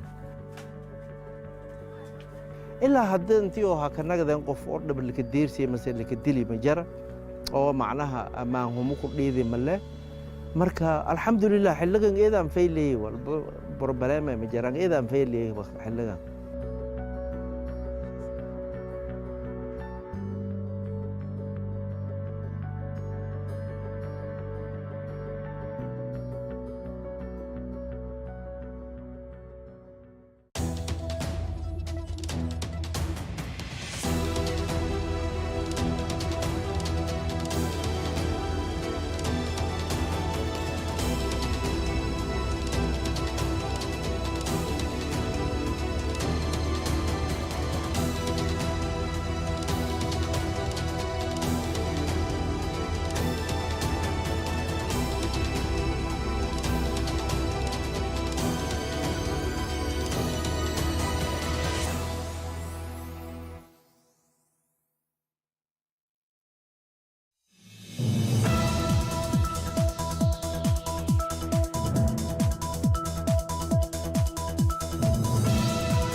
The Central Bank of Nigeria CB and Monetary Policy Committee MPC has raised the benchmark interest rate by 150 basis points to 26.25% from the 24.75% of the last one.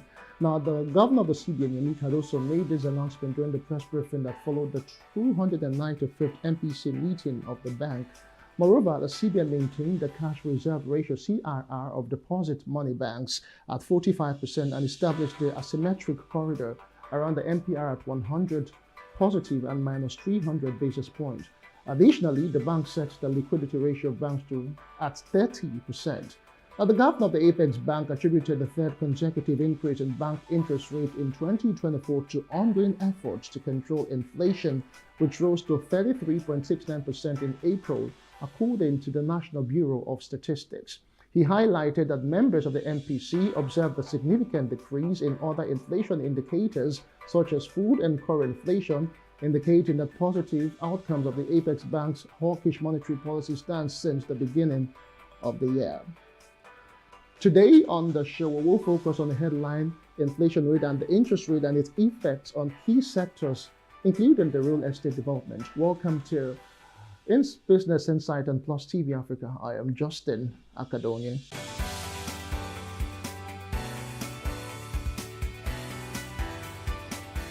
All right, before we get into the crux of the matter, now the key ingredients needed for family businesses to build legacies beyond today's profit centers around vision, clarity of purpose, and getting the right talents for the business. These nuggets were handed down by the CEO of the Chair Center Group, Dr. Ibukun Anwoshika, in her keynote speech at the inaugural edition of the Family Business Conference organized by the Lagos Business School. It was themed from family enterprise to family institution, climbing the longevity ladder. Let's take details now. Is it to provide for our family? Is it to keep our family name in the public eye as having done something? Most family-owned businesses in Nigeria fail to survive to the second generation, and even more fail to survive to the third. The problems with sustainability pose issues for individuals and communities. In family and boardroom discussions, succession is often the elephant in the room. Concerned about the protection of family businesses and the jobs they support, the Lagos Business School puts this conference together to feature discussions by family business leaders on the impact of family dynamics, governance, succession on survival, and the sustainability of family-owned businesses. Now, this side of the family businesses, as important as it is, the fact that the alarming high rate of failure of these businesses is actually a cause for concern. I mean, it's written by practically everybody that less than 30% survive from first to second generation. We must leave it within the organization. Dr. Ibukun Anwoshika is the CEO of the Chair Center. She takes to the stage to speak on the topic, building a legacy beyond today's profit, charting the course from family enterprise to family institution. She sums it all up by telling family business owners to know why they started their businesses in the first place, when and how to bring in the right talents, as well as the value of values. And it might be the youngest one that is best suited for facing the market. But in a family structure, that can be a challenge. And the politics and dynamics of family always comes in. But in building an institution, that should not be. What is important is what is the right talent for the business. And is that right talent the youngest or the most senior? Or the cousin rather than the son? Because now, if the son or the third child becomes the MD, is it his own son that will take over? The session is interactive, and this panel brings a representation of founders and second generation of family businesses together. They share and compare notes on navigating succession dynamics in African family businesses. Environment, external environment is very harsh. Family businesses will go and take their reserve to support the business to weather the storm, thereby protecting jobs, protecting livelihood, and in turn protecting their legacies. But on the family governance side, I mean, it's something that we're still working on. Like you said, I mean, it doesn't, even if it's not set up, because everything it's a work in progress. We try. I say no, I can't see these guys coming to do this, to fight with these my drivers. Let me better look for something that I can hand over to them. A well-executed succession plan provides an opportunity for the next generation to learn and develop the necessary skills and knowledge required to lead the family business. Speakers also share on family governance and other key areas. So if you look back at all the businesses Nigerians have ever started, right back from Ojukwu Transports, Udusola Tires, Concord, Arik, tell me which one is still surviving. And they were all successful businesses at that time. But as soon as the founders died, the businesses died. The founder's joy is to see the business move through the bloodline. But in the instances where that cannot happen, you do the same thing you do when you're going to do anything that carries risk. You know, you mitigate the risk. I think the starting point is clearly articulating what the vision is and what the expectations are. When there's intentionality and a legacy mindset, you know, you have a founder that decides that, look, I want this to live beyond me. It's not about being a superhero. It's not about me. It's about, you know, something beyond me. When you can have that level of clarity, you're fine. And when you don't have that, you do have challenges because there's no planning for life after the founder, basically. Succession planning often involves emotional decision-making, as it requires family members to navigate complex dynamics and relationships. However, a merit-based approach to leadership selection ensures that the most qualified and capable individuals assume such roles. Justin Akadonye, Plus TV News, Lagos. All right, welcome back from that report as we delve into the real estate development and, of course, the issues in the economy, the hiking inflation rate and, of course, interest rates that were just reviewed yesterday by the MPC of the Central Bank of Nigeria. I have a real estate surveyor and valuer as well as a public affairs analyst, Mustafa Ewela, joining me now to look at all of these issues. Many thanks for joining me, Mustafa. Yeah, it is indeed our pleasure. So over time, this is like the third time that the Central Bank of Nigeria has increased the MPR this year. And of course, even before it was increased, just yesterday, analysts have been saying that businesses have not actually gotten back from the shock of the increments that have been done over the months, that it will not be wise increasing it yet again the third time. So what are your thoughts really concerning the interest rate that was just reviewed yesterday? All right, so thank you for having me, Justin. For me, since the news broke out yesterday, conversations have started from relevant stakeholders. And I tell you for free, I don't think the CBN should have done that, for me, looking at the timing. The year 2024 has been a very challenging year, and that's the honest truth. Yeah. We started off this year with the Naira devaluation. We started from the foreign exchange. At some point this year, Naira was $1 to Naira was about 1,500, So we are still basking in that realm. And for this news to break out yesterday, for me, it's something that brings a lot of burden to real estate developers. So I recall that sometimes last year we had this conversation on this same program when the interest rate was reviewed upward. Now the Central Bank of Nigeria has reviewed by 150 basis points. Yes, that's about 1.50%. For me, I think that's a huge number considering the fact that this was done sometimes last year too. If you go to countries like France, the interest rate in France is about 4.5%. Single digit. If you go single digit, if you go to countries like the UK is about 5.25%. America also is about 5.25%. So I think we need to take a cue from these countries and find out what they actually put in place to have a single digit interest rate. Okay. Don't forget that this interest rate by CBN, this 26.25%, is a benchmark interest rate. The banks will definitely have. They have like a window that they because they also want to make profit too. Sure. So these are issues that real estate developers are currently discussing about. Right now, there's inflation, no doubt. And one of the issues we're facing with inflation right now is it is ultimately reducing purchasing powers of investors. Real estate developers right now, go around Lekki, you see them, a lot of projects abandoned. Lots of court cases. Some have started projects when the bag of cement was 4,000 naira. Now the bag of cement as of yesterday is 8,500 naira. Yeah. So all these are issues that makes it look like we're not reducing our housing deficit at a whole. Okay. But I cannot blame real estate developers, but I think that the CBN and the MPR, with the Mm. monetary, the MPC. monetary, the MPC, the monetary Policy committee needs Yeah. to come to a roundtable to review this once again. This is actually a wrong timing. Okay, because one would actually argue that over time the increments have been made and the inflation rate is still hiking, in as much as the CBN governor came out yesterday and said that some aspect of inflation had actually decreased, but that's yet to be seen because Nigerians go to the market every day and what they meet is different from what they met the last time they were there.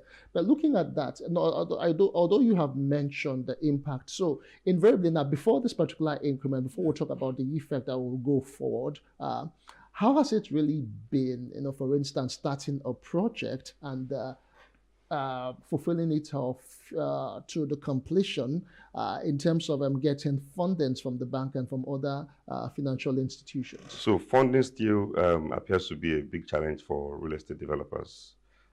When you talk about funding, you're talking about source of financing. Source of financing is still a big problem because so now we're talking about increase in interest rates. Yes. Don't forget that some developers got loans to finance projects at the last 24%, 24.75%. Yes. Now, a fresh developer who is a rookie coming into the business will definitely get it at this new rate of 26.25%, depending on the bank is getting the loan from. Now, ultimately, this is obviously going to affect, bring about inflation. When you talk about inflation, you're talking about three major categories. You're talking about the demand pull inflation. You're also talking about the cash pull inflation. You're also talking about the, what's the third one? You're also talking about the cash built inflation. Okay. So the demand pull inflation is what we have in place right now. There's going to be general increase in prices of goods and services. Now, the prices of goods and services will increase because a developer who started a project, because for any developer to start a project, there's something we call feasibility and viability study. You would have done your feasibility study and viability study. The viability is going to be looking at the financial viability, how viable that project will be. So you got, say, for example, 100 million naira to start a project. Now you are at the middle point of the project. There's inflation in cost of cement, in cost of other materials, cost of labor. So how do you want to deliver? So these are critical issues that's currently affecting a lot of stakeholders that has to do with real estate. But I think that what is doable now for financing, our primary mortgage banks are obviously available, but also their interest rate is now also very friendly. The processes of taking loans since the world go has been a big problem. If you want to take a loan from mortgage banks, the requirements are... But the mortgage banks, do they really exist? Because if they did, how come we still have issues working mortgages right in the country? Yeah, so we have the Federal Mortgage Bank and we have other smaller mortgage banks. Yeah, so they exist. But the processes of taking loans, aside from the interest rates, the documentations involved, the processes involved are crazy. Now, if you want to take a loan from any bank to finance a project, you require a lot of certifications, particularly building approvals and relevant document from the government. The process of getting a building approval is not that easy. It's very rigorous.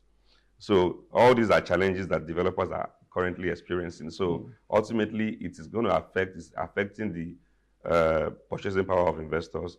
And one very tricky thing about inflation is that inflation is currently, ravaging us as a country right now. Yes, it is. But the honest truth is that our income level is not increasing. No, Somebody earning 100,000 naira as salary last year is still earning the same amount of money. And don't forget that the prices of goods and services have almost tripled this year. So these are issues, and if inflation is not properly taken care of, it's going to lead to what we call recession. Recession, we've had it one time, and it's not something that is good for a country. So if certain parameters are not put in place by the Apex Bank, the CBN, issues like this will continue to disturb us as a country. There's going to be a slow in the economy. The economy will be stagnant, and when that happens, like I said, it will lead to recession. So ultimately, I think that increasing the interest rate right now shouldn't have come in at this time when we are still, in the mix of this foreign exchange shenanigan and issues. So I think what they should have done is to look at a more easier way to cushion the effect of the ongoing inflation we have. Because January, February, March, I think fairly April was a very tough year for real estate developers. And a lot of them are still a lot of abandoned projects go to Lekki. So what does this really entail now, since real estate developers cannot really get the proper finance and funding for, to carry out their projects now? So what happens with, over time, we've talked about the housing deficit, which is still currently wide. Right. Does it really mean that landlords will be increasing their rate over time, or what exactly are we going to see in the future? So what is going to play out is going to be that it's going to be difficult for us to continue to talk about the housing deficit. The housing deficit conversation is definitely going to continue for a very long time, because there's going to be it's going to be so difficult for people who want to invest in real estate to buy. It's also going to be difficult for people to even rent properties. So a lot of, as at the last discussion, 28,000 housing deficit, that tells us that about out of 20 million population of Nigeria, to 20 million, 28,000 people are homeless. That's what it means. That's what deficit means. And it means that they are not living in good accommodations. So now, as of 2013, according to National Bureau of Statistics, a report that even the CBN confirmed, our inflation rate as at then was about 8% as of 2013. Now, fast forward to last year, January, our inflation rate was about 21%. So if you look at the margin of increase, it's so alarming that it makes it difficult for anybody to even want to invest in real estate. But trust me, as a real estate investor or a developer, real estate has its way of, serving as an edge against inflation. A developer sold a house in Lekki earlier this January for 50 million. The same house was sold within the same estate was sold for 80 million last month. Because this developer, the honest truth is that they also have to consider the cost of replacement. So the same house that he has built last year when cement was 5,000 naira was sold for 80 million in April and was also sold for 50 million naira in January. So the excuse was that yes, if he needs to rebuild that house, he's not going to be able to build at 50 million naira again, which is the truth. So whether he's going to actually rebuild with the same money or not is totally irrelevant. But of course, so is a cash-making cow for developers. So a lot of developers and real estate investors are taking it as an opportunity to cash out. That's the honest truth. So you can never go wrong with investing in real estate. That's the honest truth. But you have to get your timing and your viability. That's the situation. That's the situation that is presented before us right now, because it is a hedge against inflation. We're having terrible inflationary pressures right now in the country. Over 30%. We have interest rates that high that we had mentioned. But if we know that housing and real estate can actually stand as a hedge, to guard against all this inflation. But how come we're not really encouraging real estate? How come we're not having specific banks or specific funding from the government into that particular sector of the economy? So for me, I think this particular government, the administration of the Bola Ahmed Tinubu, is doing a lot to see that how to salvage a lot of situation when it comes to housing. I know for sure that there are certain projects going on in different parts of the country, according to the governor of the state. If you go around Lagos now, the governor of Lagos State, within this first year in office, has done over 5,000 housing projects in different parts of the state. These housing projects, is it for the people at the grassroots? So the housing projects definitely are for the masses, and they are there. If you go around Lekki, you see a lot of them. If you go to Ikotun, you see a lot of them. In Korodu, a lot of them. But the honest truth is, these informations don't go out that much. The awareness about these projects don't go out that much, so people don't know. But if you really care to know, there are a lot of projects out there done by federal government, Lagos State government, and are very viable projects that people can even low income earners can invest.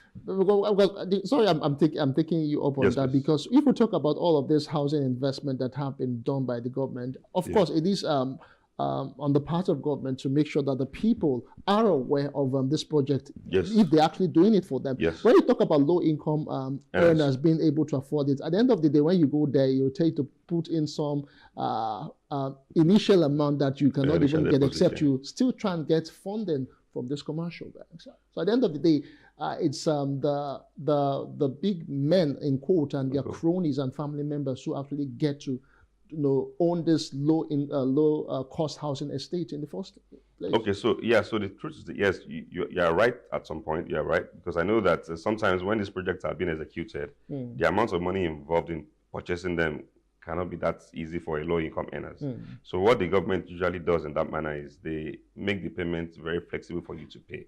So they tie you to a mortgage company that you, so provided you have a verifiable source of income. So a lot of Lagosians or Nigerians don't have a verifiable source of income. They earn one way or the other, but their income is not in a manner that that's structured. If you work in an organized sector, they can tie you to your salary or something. A salary where that so a lot of Nigerians don't even earn salaries. A lot of Nigerians are moving from that salary earning mindset to business earning mindset, which is actually the way forward anyway. But at the end of the day, it still boils down to the government. You know what I mean? Because everything rises and falls on the government. Right. So these houses are there.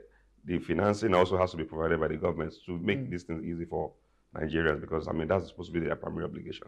Let's still talk about housing, which is your key focus, where you actually operate. Yes. In a time where we have terrible inflation and that we have crazy interest rates and there are building demolitions ongoing, and then people who have actually invested in real estate are crying that all their earnings, all their investment are actually going down. So what would your advice be? Because we're trying to hedge inflation, we're trying to hedge interest rate, yet our investment for people who have actually invested in that area are complaining about government pulling down their buildings. Okay, so let's cut to the chase. So I like the question, because I in the past, in recent times, was also in videos splattered all over social media of houses being demolished by the government. Yeah. So these are very sad times. The honest truth, but the honest truth is, it is very impossible for Lagos State government or a certain government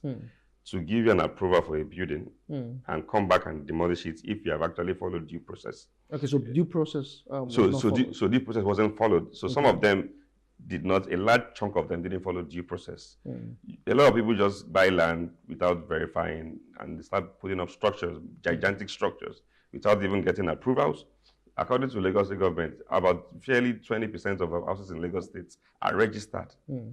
Are registered thoroughly, with the government. So a lot of houses don't even have accurate title documents. So before you even embark on that project, you must do your findings about the area. Some areas are acquisition, they belong to the government. Government has actually left them for certain futuristic projects. So you cannot just go there and just buy land from any money and start developing. In the next 10, 20 years, 50 years, the government will come and pull it down. So invariably, there's a bit of a maybe communication gap somewhere, because if you ask me, so some of those people will tell you that they have title documents. Some would say that they were not even told that. How come it's taking government so long? After a while, if those lands were not really approved, how come initial demolition was not done when they were constructing? And after they have settled in, these things are now what they are saying. So that's one very unique thing about the government. The government is not always, they don't act fast as you expect, but eventually they will do the needful. Okay. So now let me tell you. So sometimes you could even have genuine titles to your property. Yes. And the government, if need be, needs it for certain public project, overriding public interest like roads and all that. They come and tell you, please, we need this thing for certain projects, but they compensate you adequately. Okay. As provided you have title documents. If you don't have title document, that's another topic of discussion. But if you have title documents genuinely, and the project and your house is overriding public interest for probably for roads, expansion and all that, government gives you compensation. All right. Okay, so as we round off now, Mustafa, so let's just recap again, inflation, interest rate for real estate developers and people who are saying that their businesses are going down because they cannot really cope with funding. What would that advice be for them, and especially for the developers and of course for government as well, as we round off? Okay, so for real estate developers, I think is a good time to be alive. The market right now is lucrative, and yes, the challenges here and there, but it's still so lucrative. I mean, looking at the values of properties here and there, but also for potential investors, real estate investment is also still so lucrative. So yes, there can be a little snag here and there, but at the end of the day, you're going to get it right. Yes, that's it. All right, thank you so much, Mustafa, for the wonderful insight that you have brought on the show today. All right, I have been speaking with Mustafa Ewenlahi. He's a real estate surveyor and valuer, as well as a public affairs analyst, and we have been looking at the recent interest rate plus inflation in the country and how they have affected real estate development. That's the size of the show for today. I am Justin Akadonye. Many thanks for being there.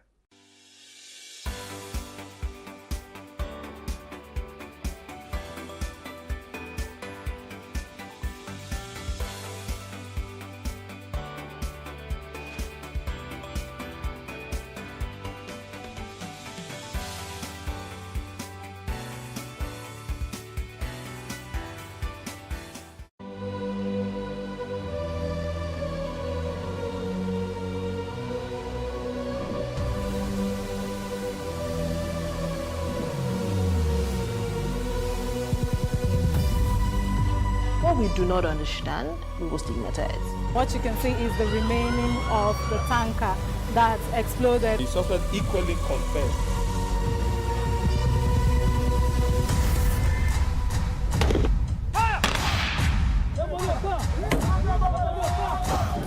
A 500 naira they collect am. If you no talk, dem go beat you. Na 2,500 they pay.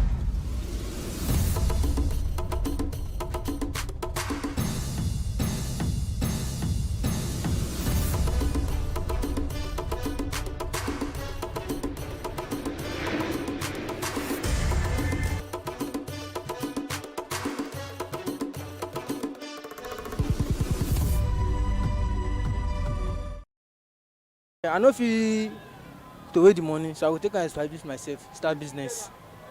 So now that I go fit do that, so because if I carry the money, say I don't go lavish, I don't go, you just spend the money now. So I no value the person. That is, I no value what you do. You understand? So I no ever value what you do. So if I call him family, I will give the money to his family. But say I don't know everyone in the family, so just they make friends. So you just keep the money for myself. So I just saying that instead of me to damage the money, I'll take and start business. So just keep myself company. So later, if I call them family, I feel appreciate the family. That's all. I will return the money to the family. It has conditions. Number one, if to say that my friend there, he be Adenuga family, I don't go return them because I know say Papa don't get plenty money. But if the person is from a poor background, I may go to the person's mom or dad that my friend left the so amount with me. That what are you going to do about it? Even though the family go say they are going to you to take some of it, so that is the way we are going to share it. I think that is the best decision. Money, I'll give it to if I happen to know the family, I'll go and give it to the family. But if I don't know the family, I'll give it to the appropriate authorities, probably the police. 30 million naira is a big money. I cannot keep it for myself because he meant well giving me. I will not keep it. I will return it to the family. In a case that I don't know the family, what I will do is that, go to the TV stations or radio stations, and then so person, so place, staying in so place, gave me so amount, and now it's no more. I will return the, definitely I must make sure I return the money. Eat the money because if I should know his family member or anyone related to him, I'll return the money because I didn't know how he gets the money. I didn't know how. So I can't just eat his sweat just like that because he's there. So I will return the money to his family. So if I didn't know any of his family member, I can take it to station. Maybe if they can contact his family member. That's all. I cannot return any money, yo. Me, I will chop the money. I'll carry some and go to the bank. No, go to the bank. Maybe I'll just carry some and go to the bank. Then spend the remaining one. Maybe start buying other things that I need, like landed properties and the rest of them. Who do I tell? Who do I tell that someone drops money? I should go and give the family member. Mbao, the money is my own. I will return the money to their family so that at least they can be happy and they will not lose hope. At least they will say, it's hard to trust someone. Nowadays, it's hard to trust someone and you return the money. At least God will favor me too. So it's not good to take what is not yours.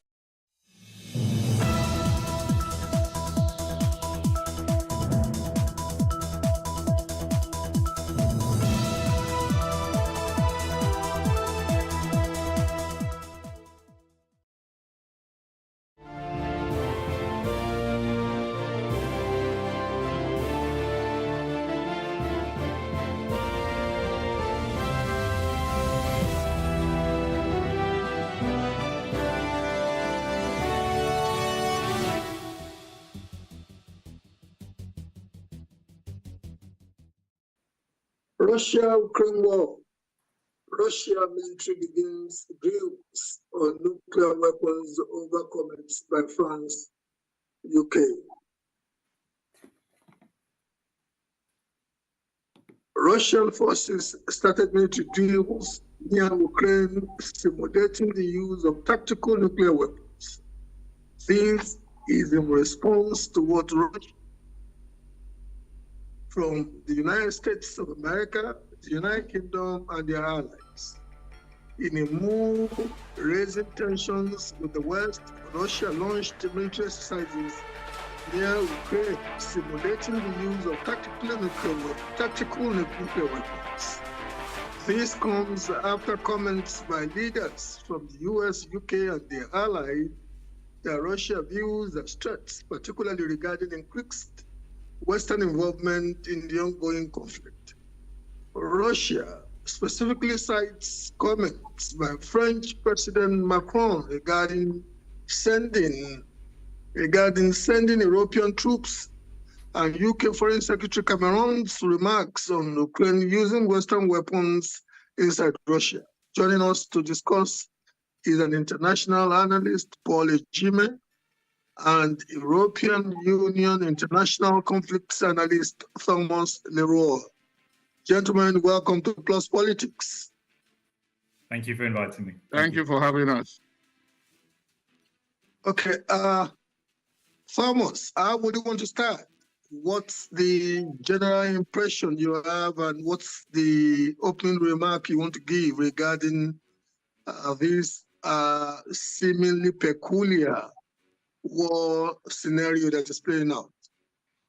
Yes, I think it's been expected. I think within the European Union, because it comes following weeks of sort of discussions and comments in the media from French Prime Minister, from the UK Prime Minister, in terms of support towards Ukraine, which they won't give up. They want to keep supporting Ukraine. But yet we see that public opinions within the European Union and within the USA are turning more against support, because I think European people are starting to see the cost and the amount of money that's being sent to Ukraine for weapons. So I think Vladimir Putin there is just reinstating a bit of strength and a bit of that he's in control of these regions, as Ukraine seems to be suffering a bit on the Eastern Front. I would have supposed that ordinarily it tends to give the impression that maybe Putin is also getting a bit worried because he wants an early end, earlier than one had envisaged, because one had envisaged that it was in it for the long haul.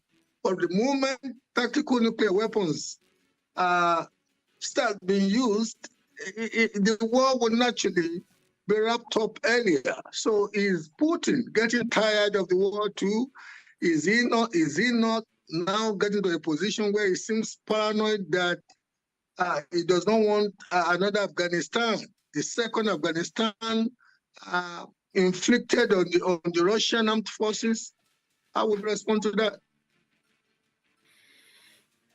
I would give 2 points of view. I think this is one side of the view. I think we have very little information, obviously, as to what Putin thinks, but I think there's 2 points of views. Either he's trying to play this, either he wants to end the war quickly and he's trying to scare the Europeans. I think maybe he's trying to show the Europeans that if they decided to intervene in Ukraine, it would be a real problem for them, and that they would be faced with a real opponent in Russia, because Russia has the backing.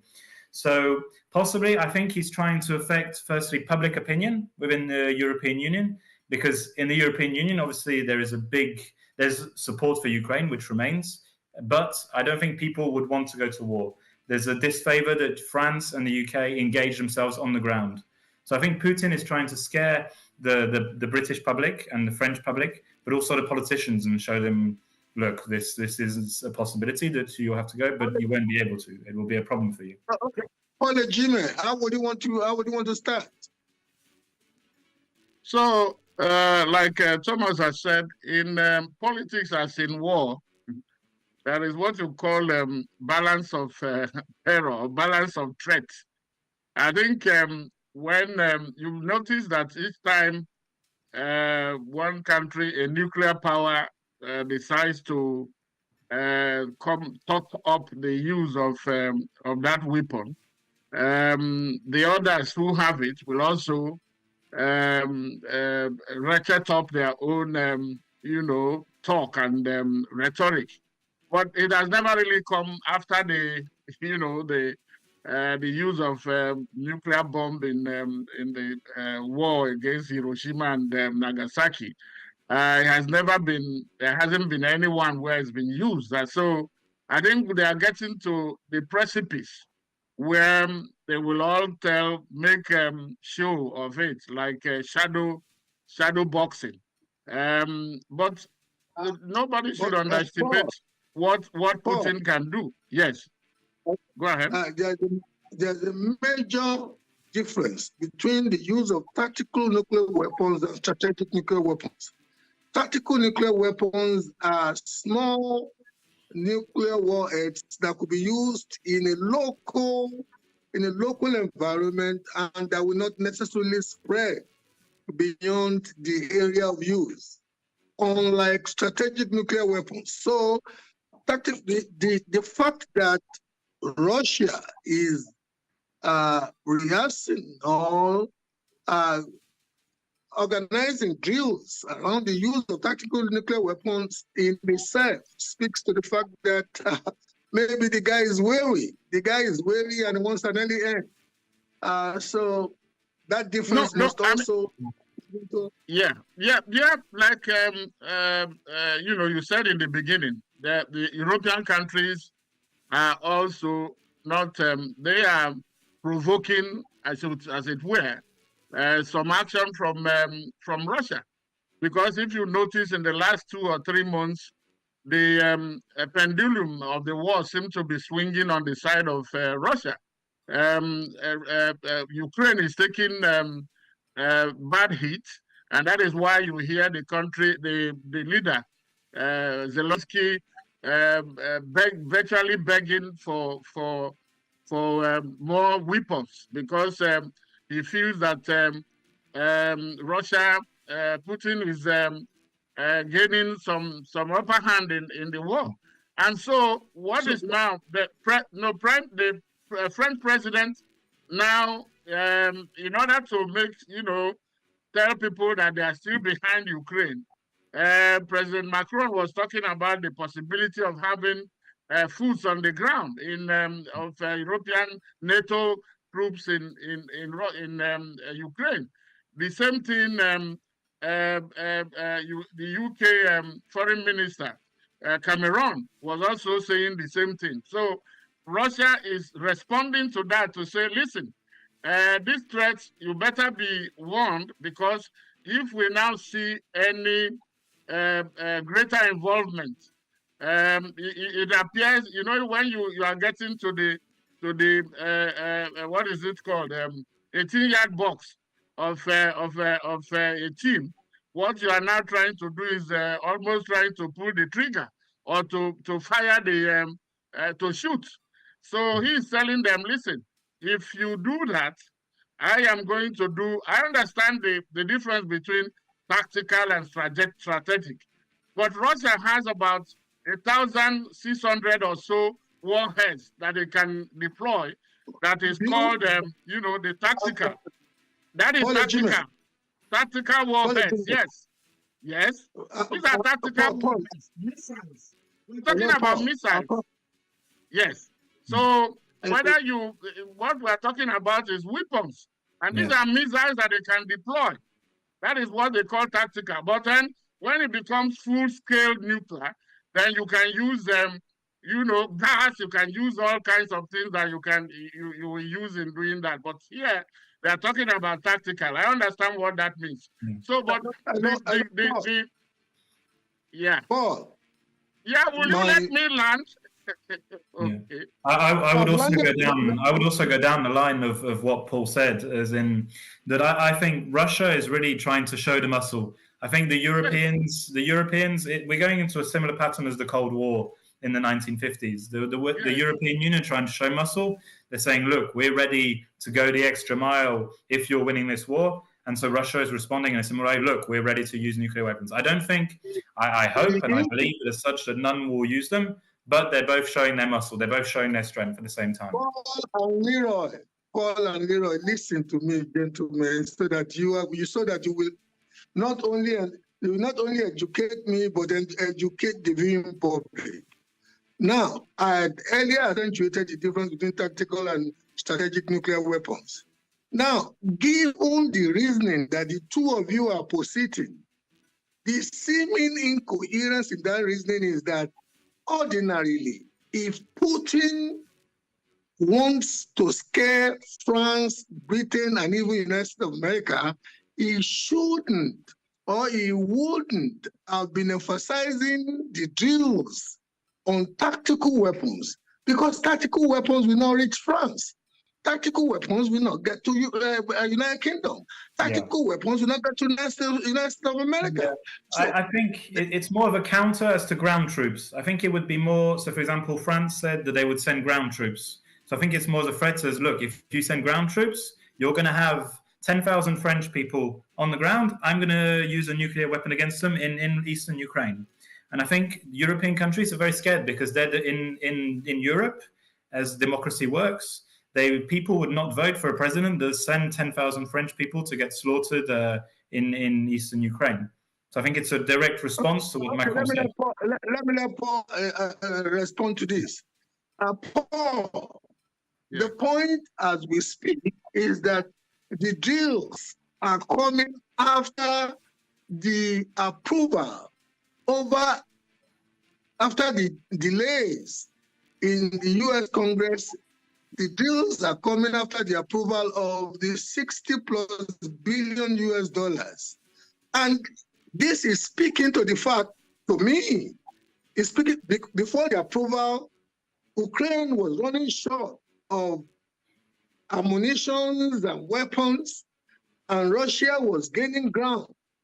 But immediately that fund was approved, now you have Putin authorizing drills in the use of tactical weapons.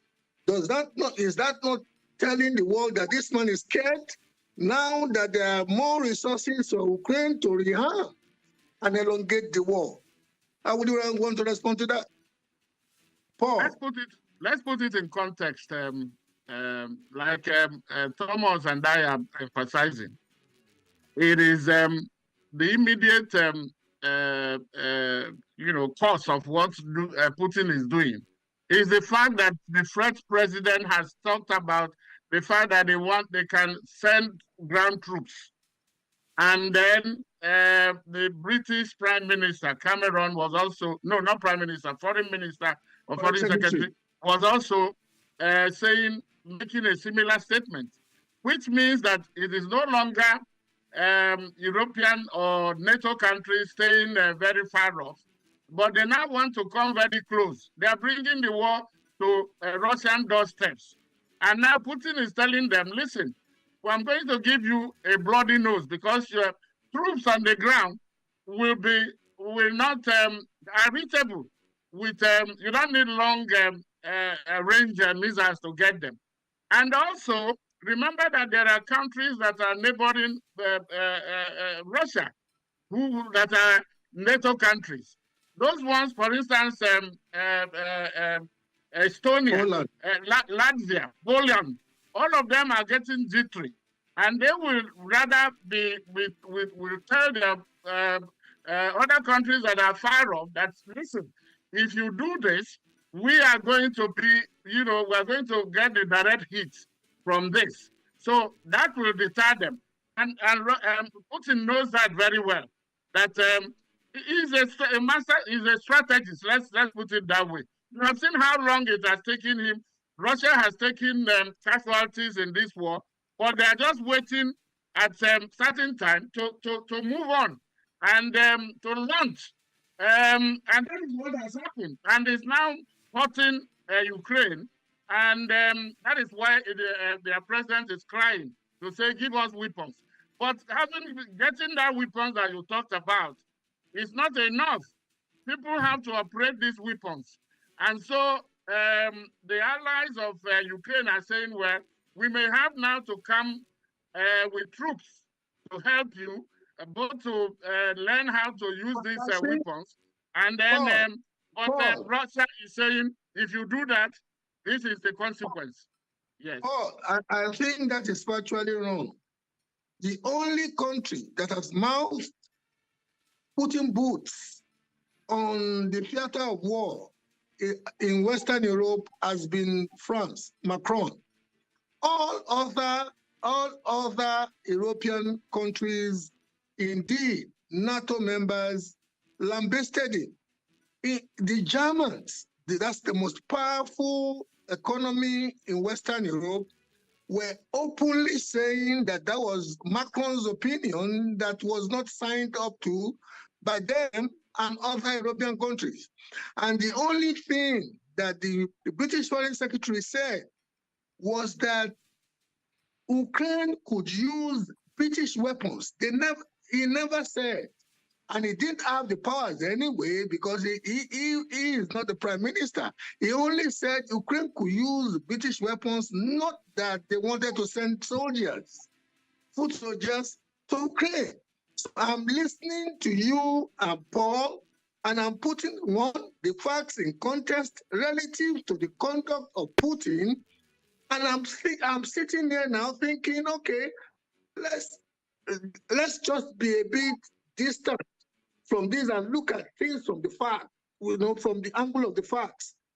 Why is Putin jittery after the U.S. Congress's approval of that $61 billion for Ukraine? Why is Putin jittery when it's becoming obvious that the recent gains he had made may, even if it's not reversed, may be stalled because of the rearming, of Ukraine? And yet, Russophiles like you and Leroy, you are given a posture of strategic superhumanity to Putin, who, as somebody who presumed that he was going to run over Ukraine in 2 weeks, and 2 years down the road, he's still stuck. He's still stuck in that seeming war of attrition. How would you want to respond to that, Leroy? I think Putin, I agree with you that I think Putin's stuck in a bit of a tough war and he thought he would win it quicker. But at the end of the day, Putin has more resources than Ukraine. I think Ukraine is a real problem right now on the front is the lack of soldiers. And I think Putin knows that if he goes on the long run, that the European countries and the USA will stop giving money at some point. So I think although Putin is stuck in a longer war, I don't think he'll mind it too much. So I think also that the fact that today he's announced, well, today or 2 days ago, he did the test of a nuclear weapon. This is also something towards Russian public opinion. This is also seen, he also wants to prove that he's strong. This is something also for the Russian public opinion to show that, look, we're doing well, we're advancing, we're not losing the war, and we've put those weapons there. So I would Leroy, if one were to stand on the good logic you have just posited now, one ordinarily would have thought that Putin wouldn't have resorted to nuclear weaponry. It would ordinarily have dragged the war because, like you rightly stated, Ukraine is running short of personnel because Ukraine, relative to Russia, is a small country population-wise. Two, apart from that, Ukraine is also not quite well-resourced as Russia is, because Russia could, from petroleum products to mineral resources, some very distinct. But Putin is not walking that path now. Putin is walking a path that will inevitably, if used, tactical nuclear weapons, that will inevitably put the war to an early end. And that may ultimately bring a problem because that would not have been a decisive victory. And it could elicit some rebellious character in his ranks in Russia. I don't know if I'm making a point that any one of you wants to take on. Listen, what is that, nuclear or non-nuclear? This war, nobody, if you ask Putin, I think he probably miscalculated if he thought it was going to end very early. He miscalculated. Neither does Ukraine or NATO people that are supporting it, because That is the reason they say never start a war, because you never can tell how it will end. But listen, this is not the first time that Putin is making threat about using nuclear weapons. I hope you understand that. But here, it is not. The difference is that the NATO allies of Ukraine have said something that requires his reaction.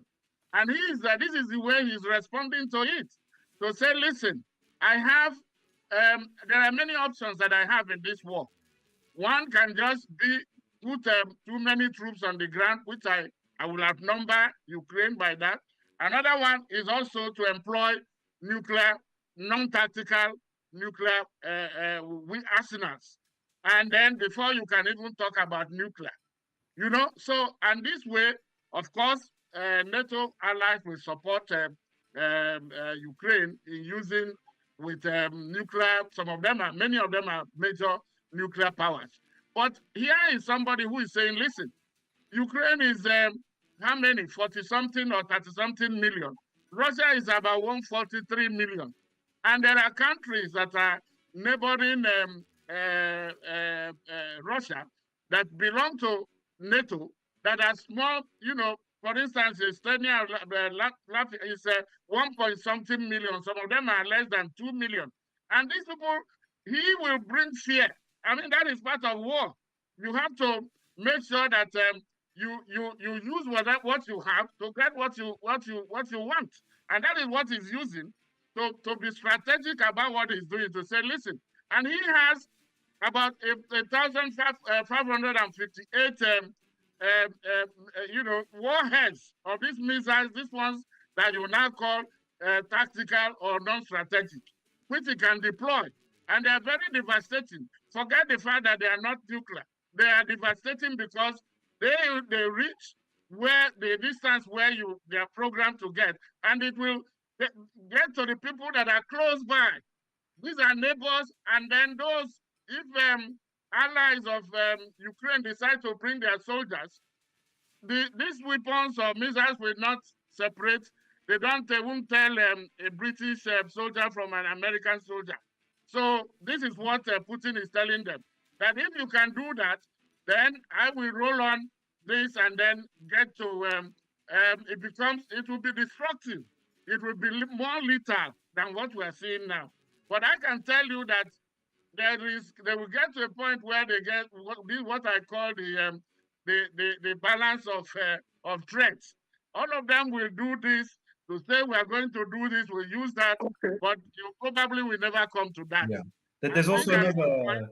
Somebody will get tired, and this war will end on the table, like all war. Going to be end on the negotiating table. Just for to make sure that our viewers get the facts right. Tactical nuclear weapons are nuclear weapons. It's just that they are tactical nuclear weapons, unlike strategic nuclear weapons, are nuclear weapons that are small nuclear warheads to be used in an enclosed environment, a local war theater or a local environment. They are as devastating within the limited area where it is used. I think we're saying the same thing. That's what I have said. No, you were having maybe a Freudian slip by saying that although it's not nuclear weapon, so I needed to correct that. I didn't say it's not nuclear. That is, it may not be as devastating as the main. Okay, I categorize it by saying the main. I said Freudian slip. It could be slip of tongue. So you said it about twice. I felt I wanted you to learn before I make that correction. Paul, sorry, Thomas. Yes. Okay. We are where we are now. We are where we are now. And let's be very honest with ourselves. The story is not looking good. It's not looking good because in so much as one wants to believe that Putin, as an ex-intelligence officer, knows that the mad concept, that is mutual assured destruction, is still a principle of war between, even after the Cold War. If he uses tactical nuclear warheads, he may also get what he never bargained for. So what would be your closing remark on the direction that this war may go? For me, I think for now, it seems to be just a game of words. And I think also we have to consider, I didn't add, but from a European point of view, we have the European elections coming up in 2 weeks' time. And we have a divided EU parliament. So we have Hungary, we have Poland, there used to be, we had Slovakia, we have Italy, who are a bit more divided on the Russian question. So I think this is also a war of words in light of timing with the European election to divide a bit more Europe and to fight the EU from the inside from a political point of view. So I think for now, it's under control, I hope anyway. And I think it's not something to worry out in the immediate, but let's see what the future holds. But it's a grim war. It's a grim war, and it's not going to end in a nice way. On that note of measured optimism, gentlemen, I want to thank you for having enlightened our public, and I wish you all the best. Thank you. We Africans are a very prayerful lot. I just hope and pray that the madness will still be measured and it do not go beyond what any one of us envisages. Thank you. We go on a short break now, and when we're back, we take on the issue of the reinstated Emir of Kano. Thank you. Yeah, prayer and work. Prayer without work won't give you the results. Okay. I know, and I agree with you on that. But with a character like Putin, we can only pray. I don't know what's in his mind. Yes, he's a crazy guy. Yeah. He's strategic. You got to go, but he's a crazy guy. He's a terrible man and a crazy guy. But he's. You never know what a man will do to preserve his position. For Putin, it's all about preserving his, autocracy. Yes. I wish him all the best. Thank you, gentlemen. Okay, thank you for having us. Thank you very much. Bye-bye. Thank you.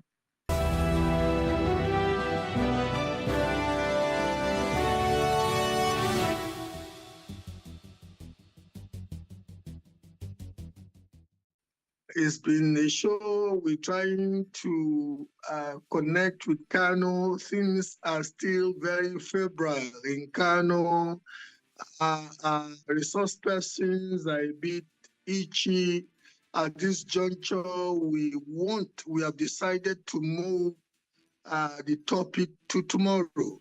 So, ladies and gentlemen, we are sorry that the show has to end at this juncture, and the Kano issue will be better discussed tomorrow. This is where the show wraps up. I am Gola Oba. Have a good evening.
Research has it that working with your spouse has an impact on your personal relationship, as some Couples believe that working and building a business together has made their personal relationship much stronger, deepening their trust, appreciation, and making both the business and marriage more successful.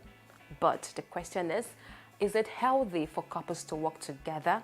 Well, we're about finding out from this couple, Andrea and Collins Teke, who do not only have the same career, but also work in the same organization and as well share office space. This is how these two on-air personalities resume their dream career jobs together every day. Collins and Andrea Teke were renowned individual broadcasters before they fell in love and got married. Not a few people think that relationships are hard enough to deal with on their own, and when you throw working together into the mix, it can get even trickier. One interesting thing about the Tekes is how seamless the couple anchors the same show together, a first of its kind in Nigerian radio. Lagos, Nigeria, we want to know how you're doing this morning. What is going on around your area? We want you to tell us and also scream, "What's up, Lagos?" Yes! Yes! Cheers to life! They didn't always work together. Collins used to run a production studio, and it was at work that he met Andrea. I needed a female voice. The client demanded for a specific female voice that sounded a certain way. And explained it to one of my, staff or team members at the time. And he said, "No, I know this lady. This lady is, she has a great voice. She's fantastic. She's beautiful." So, boss, you even like the babe self, that kind of thing. And I said, "Okay, let's hear." Before you know it, there was a phone call. Before you know it, and then, it was timely. She came into the studio working. She just stole the presence of the room, And I couldn't do anything. I didn't have anything in mind because at the time I was in another relationship.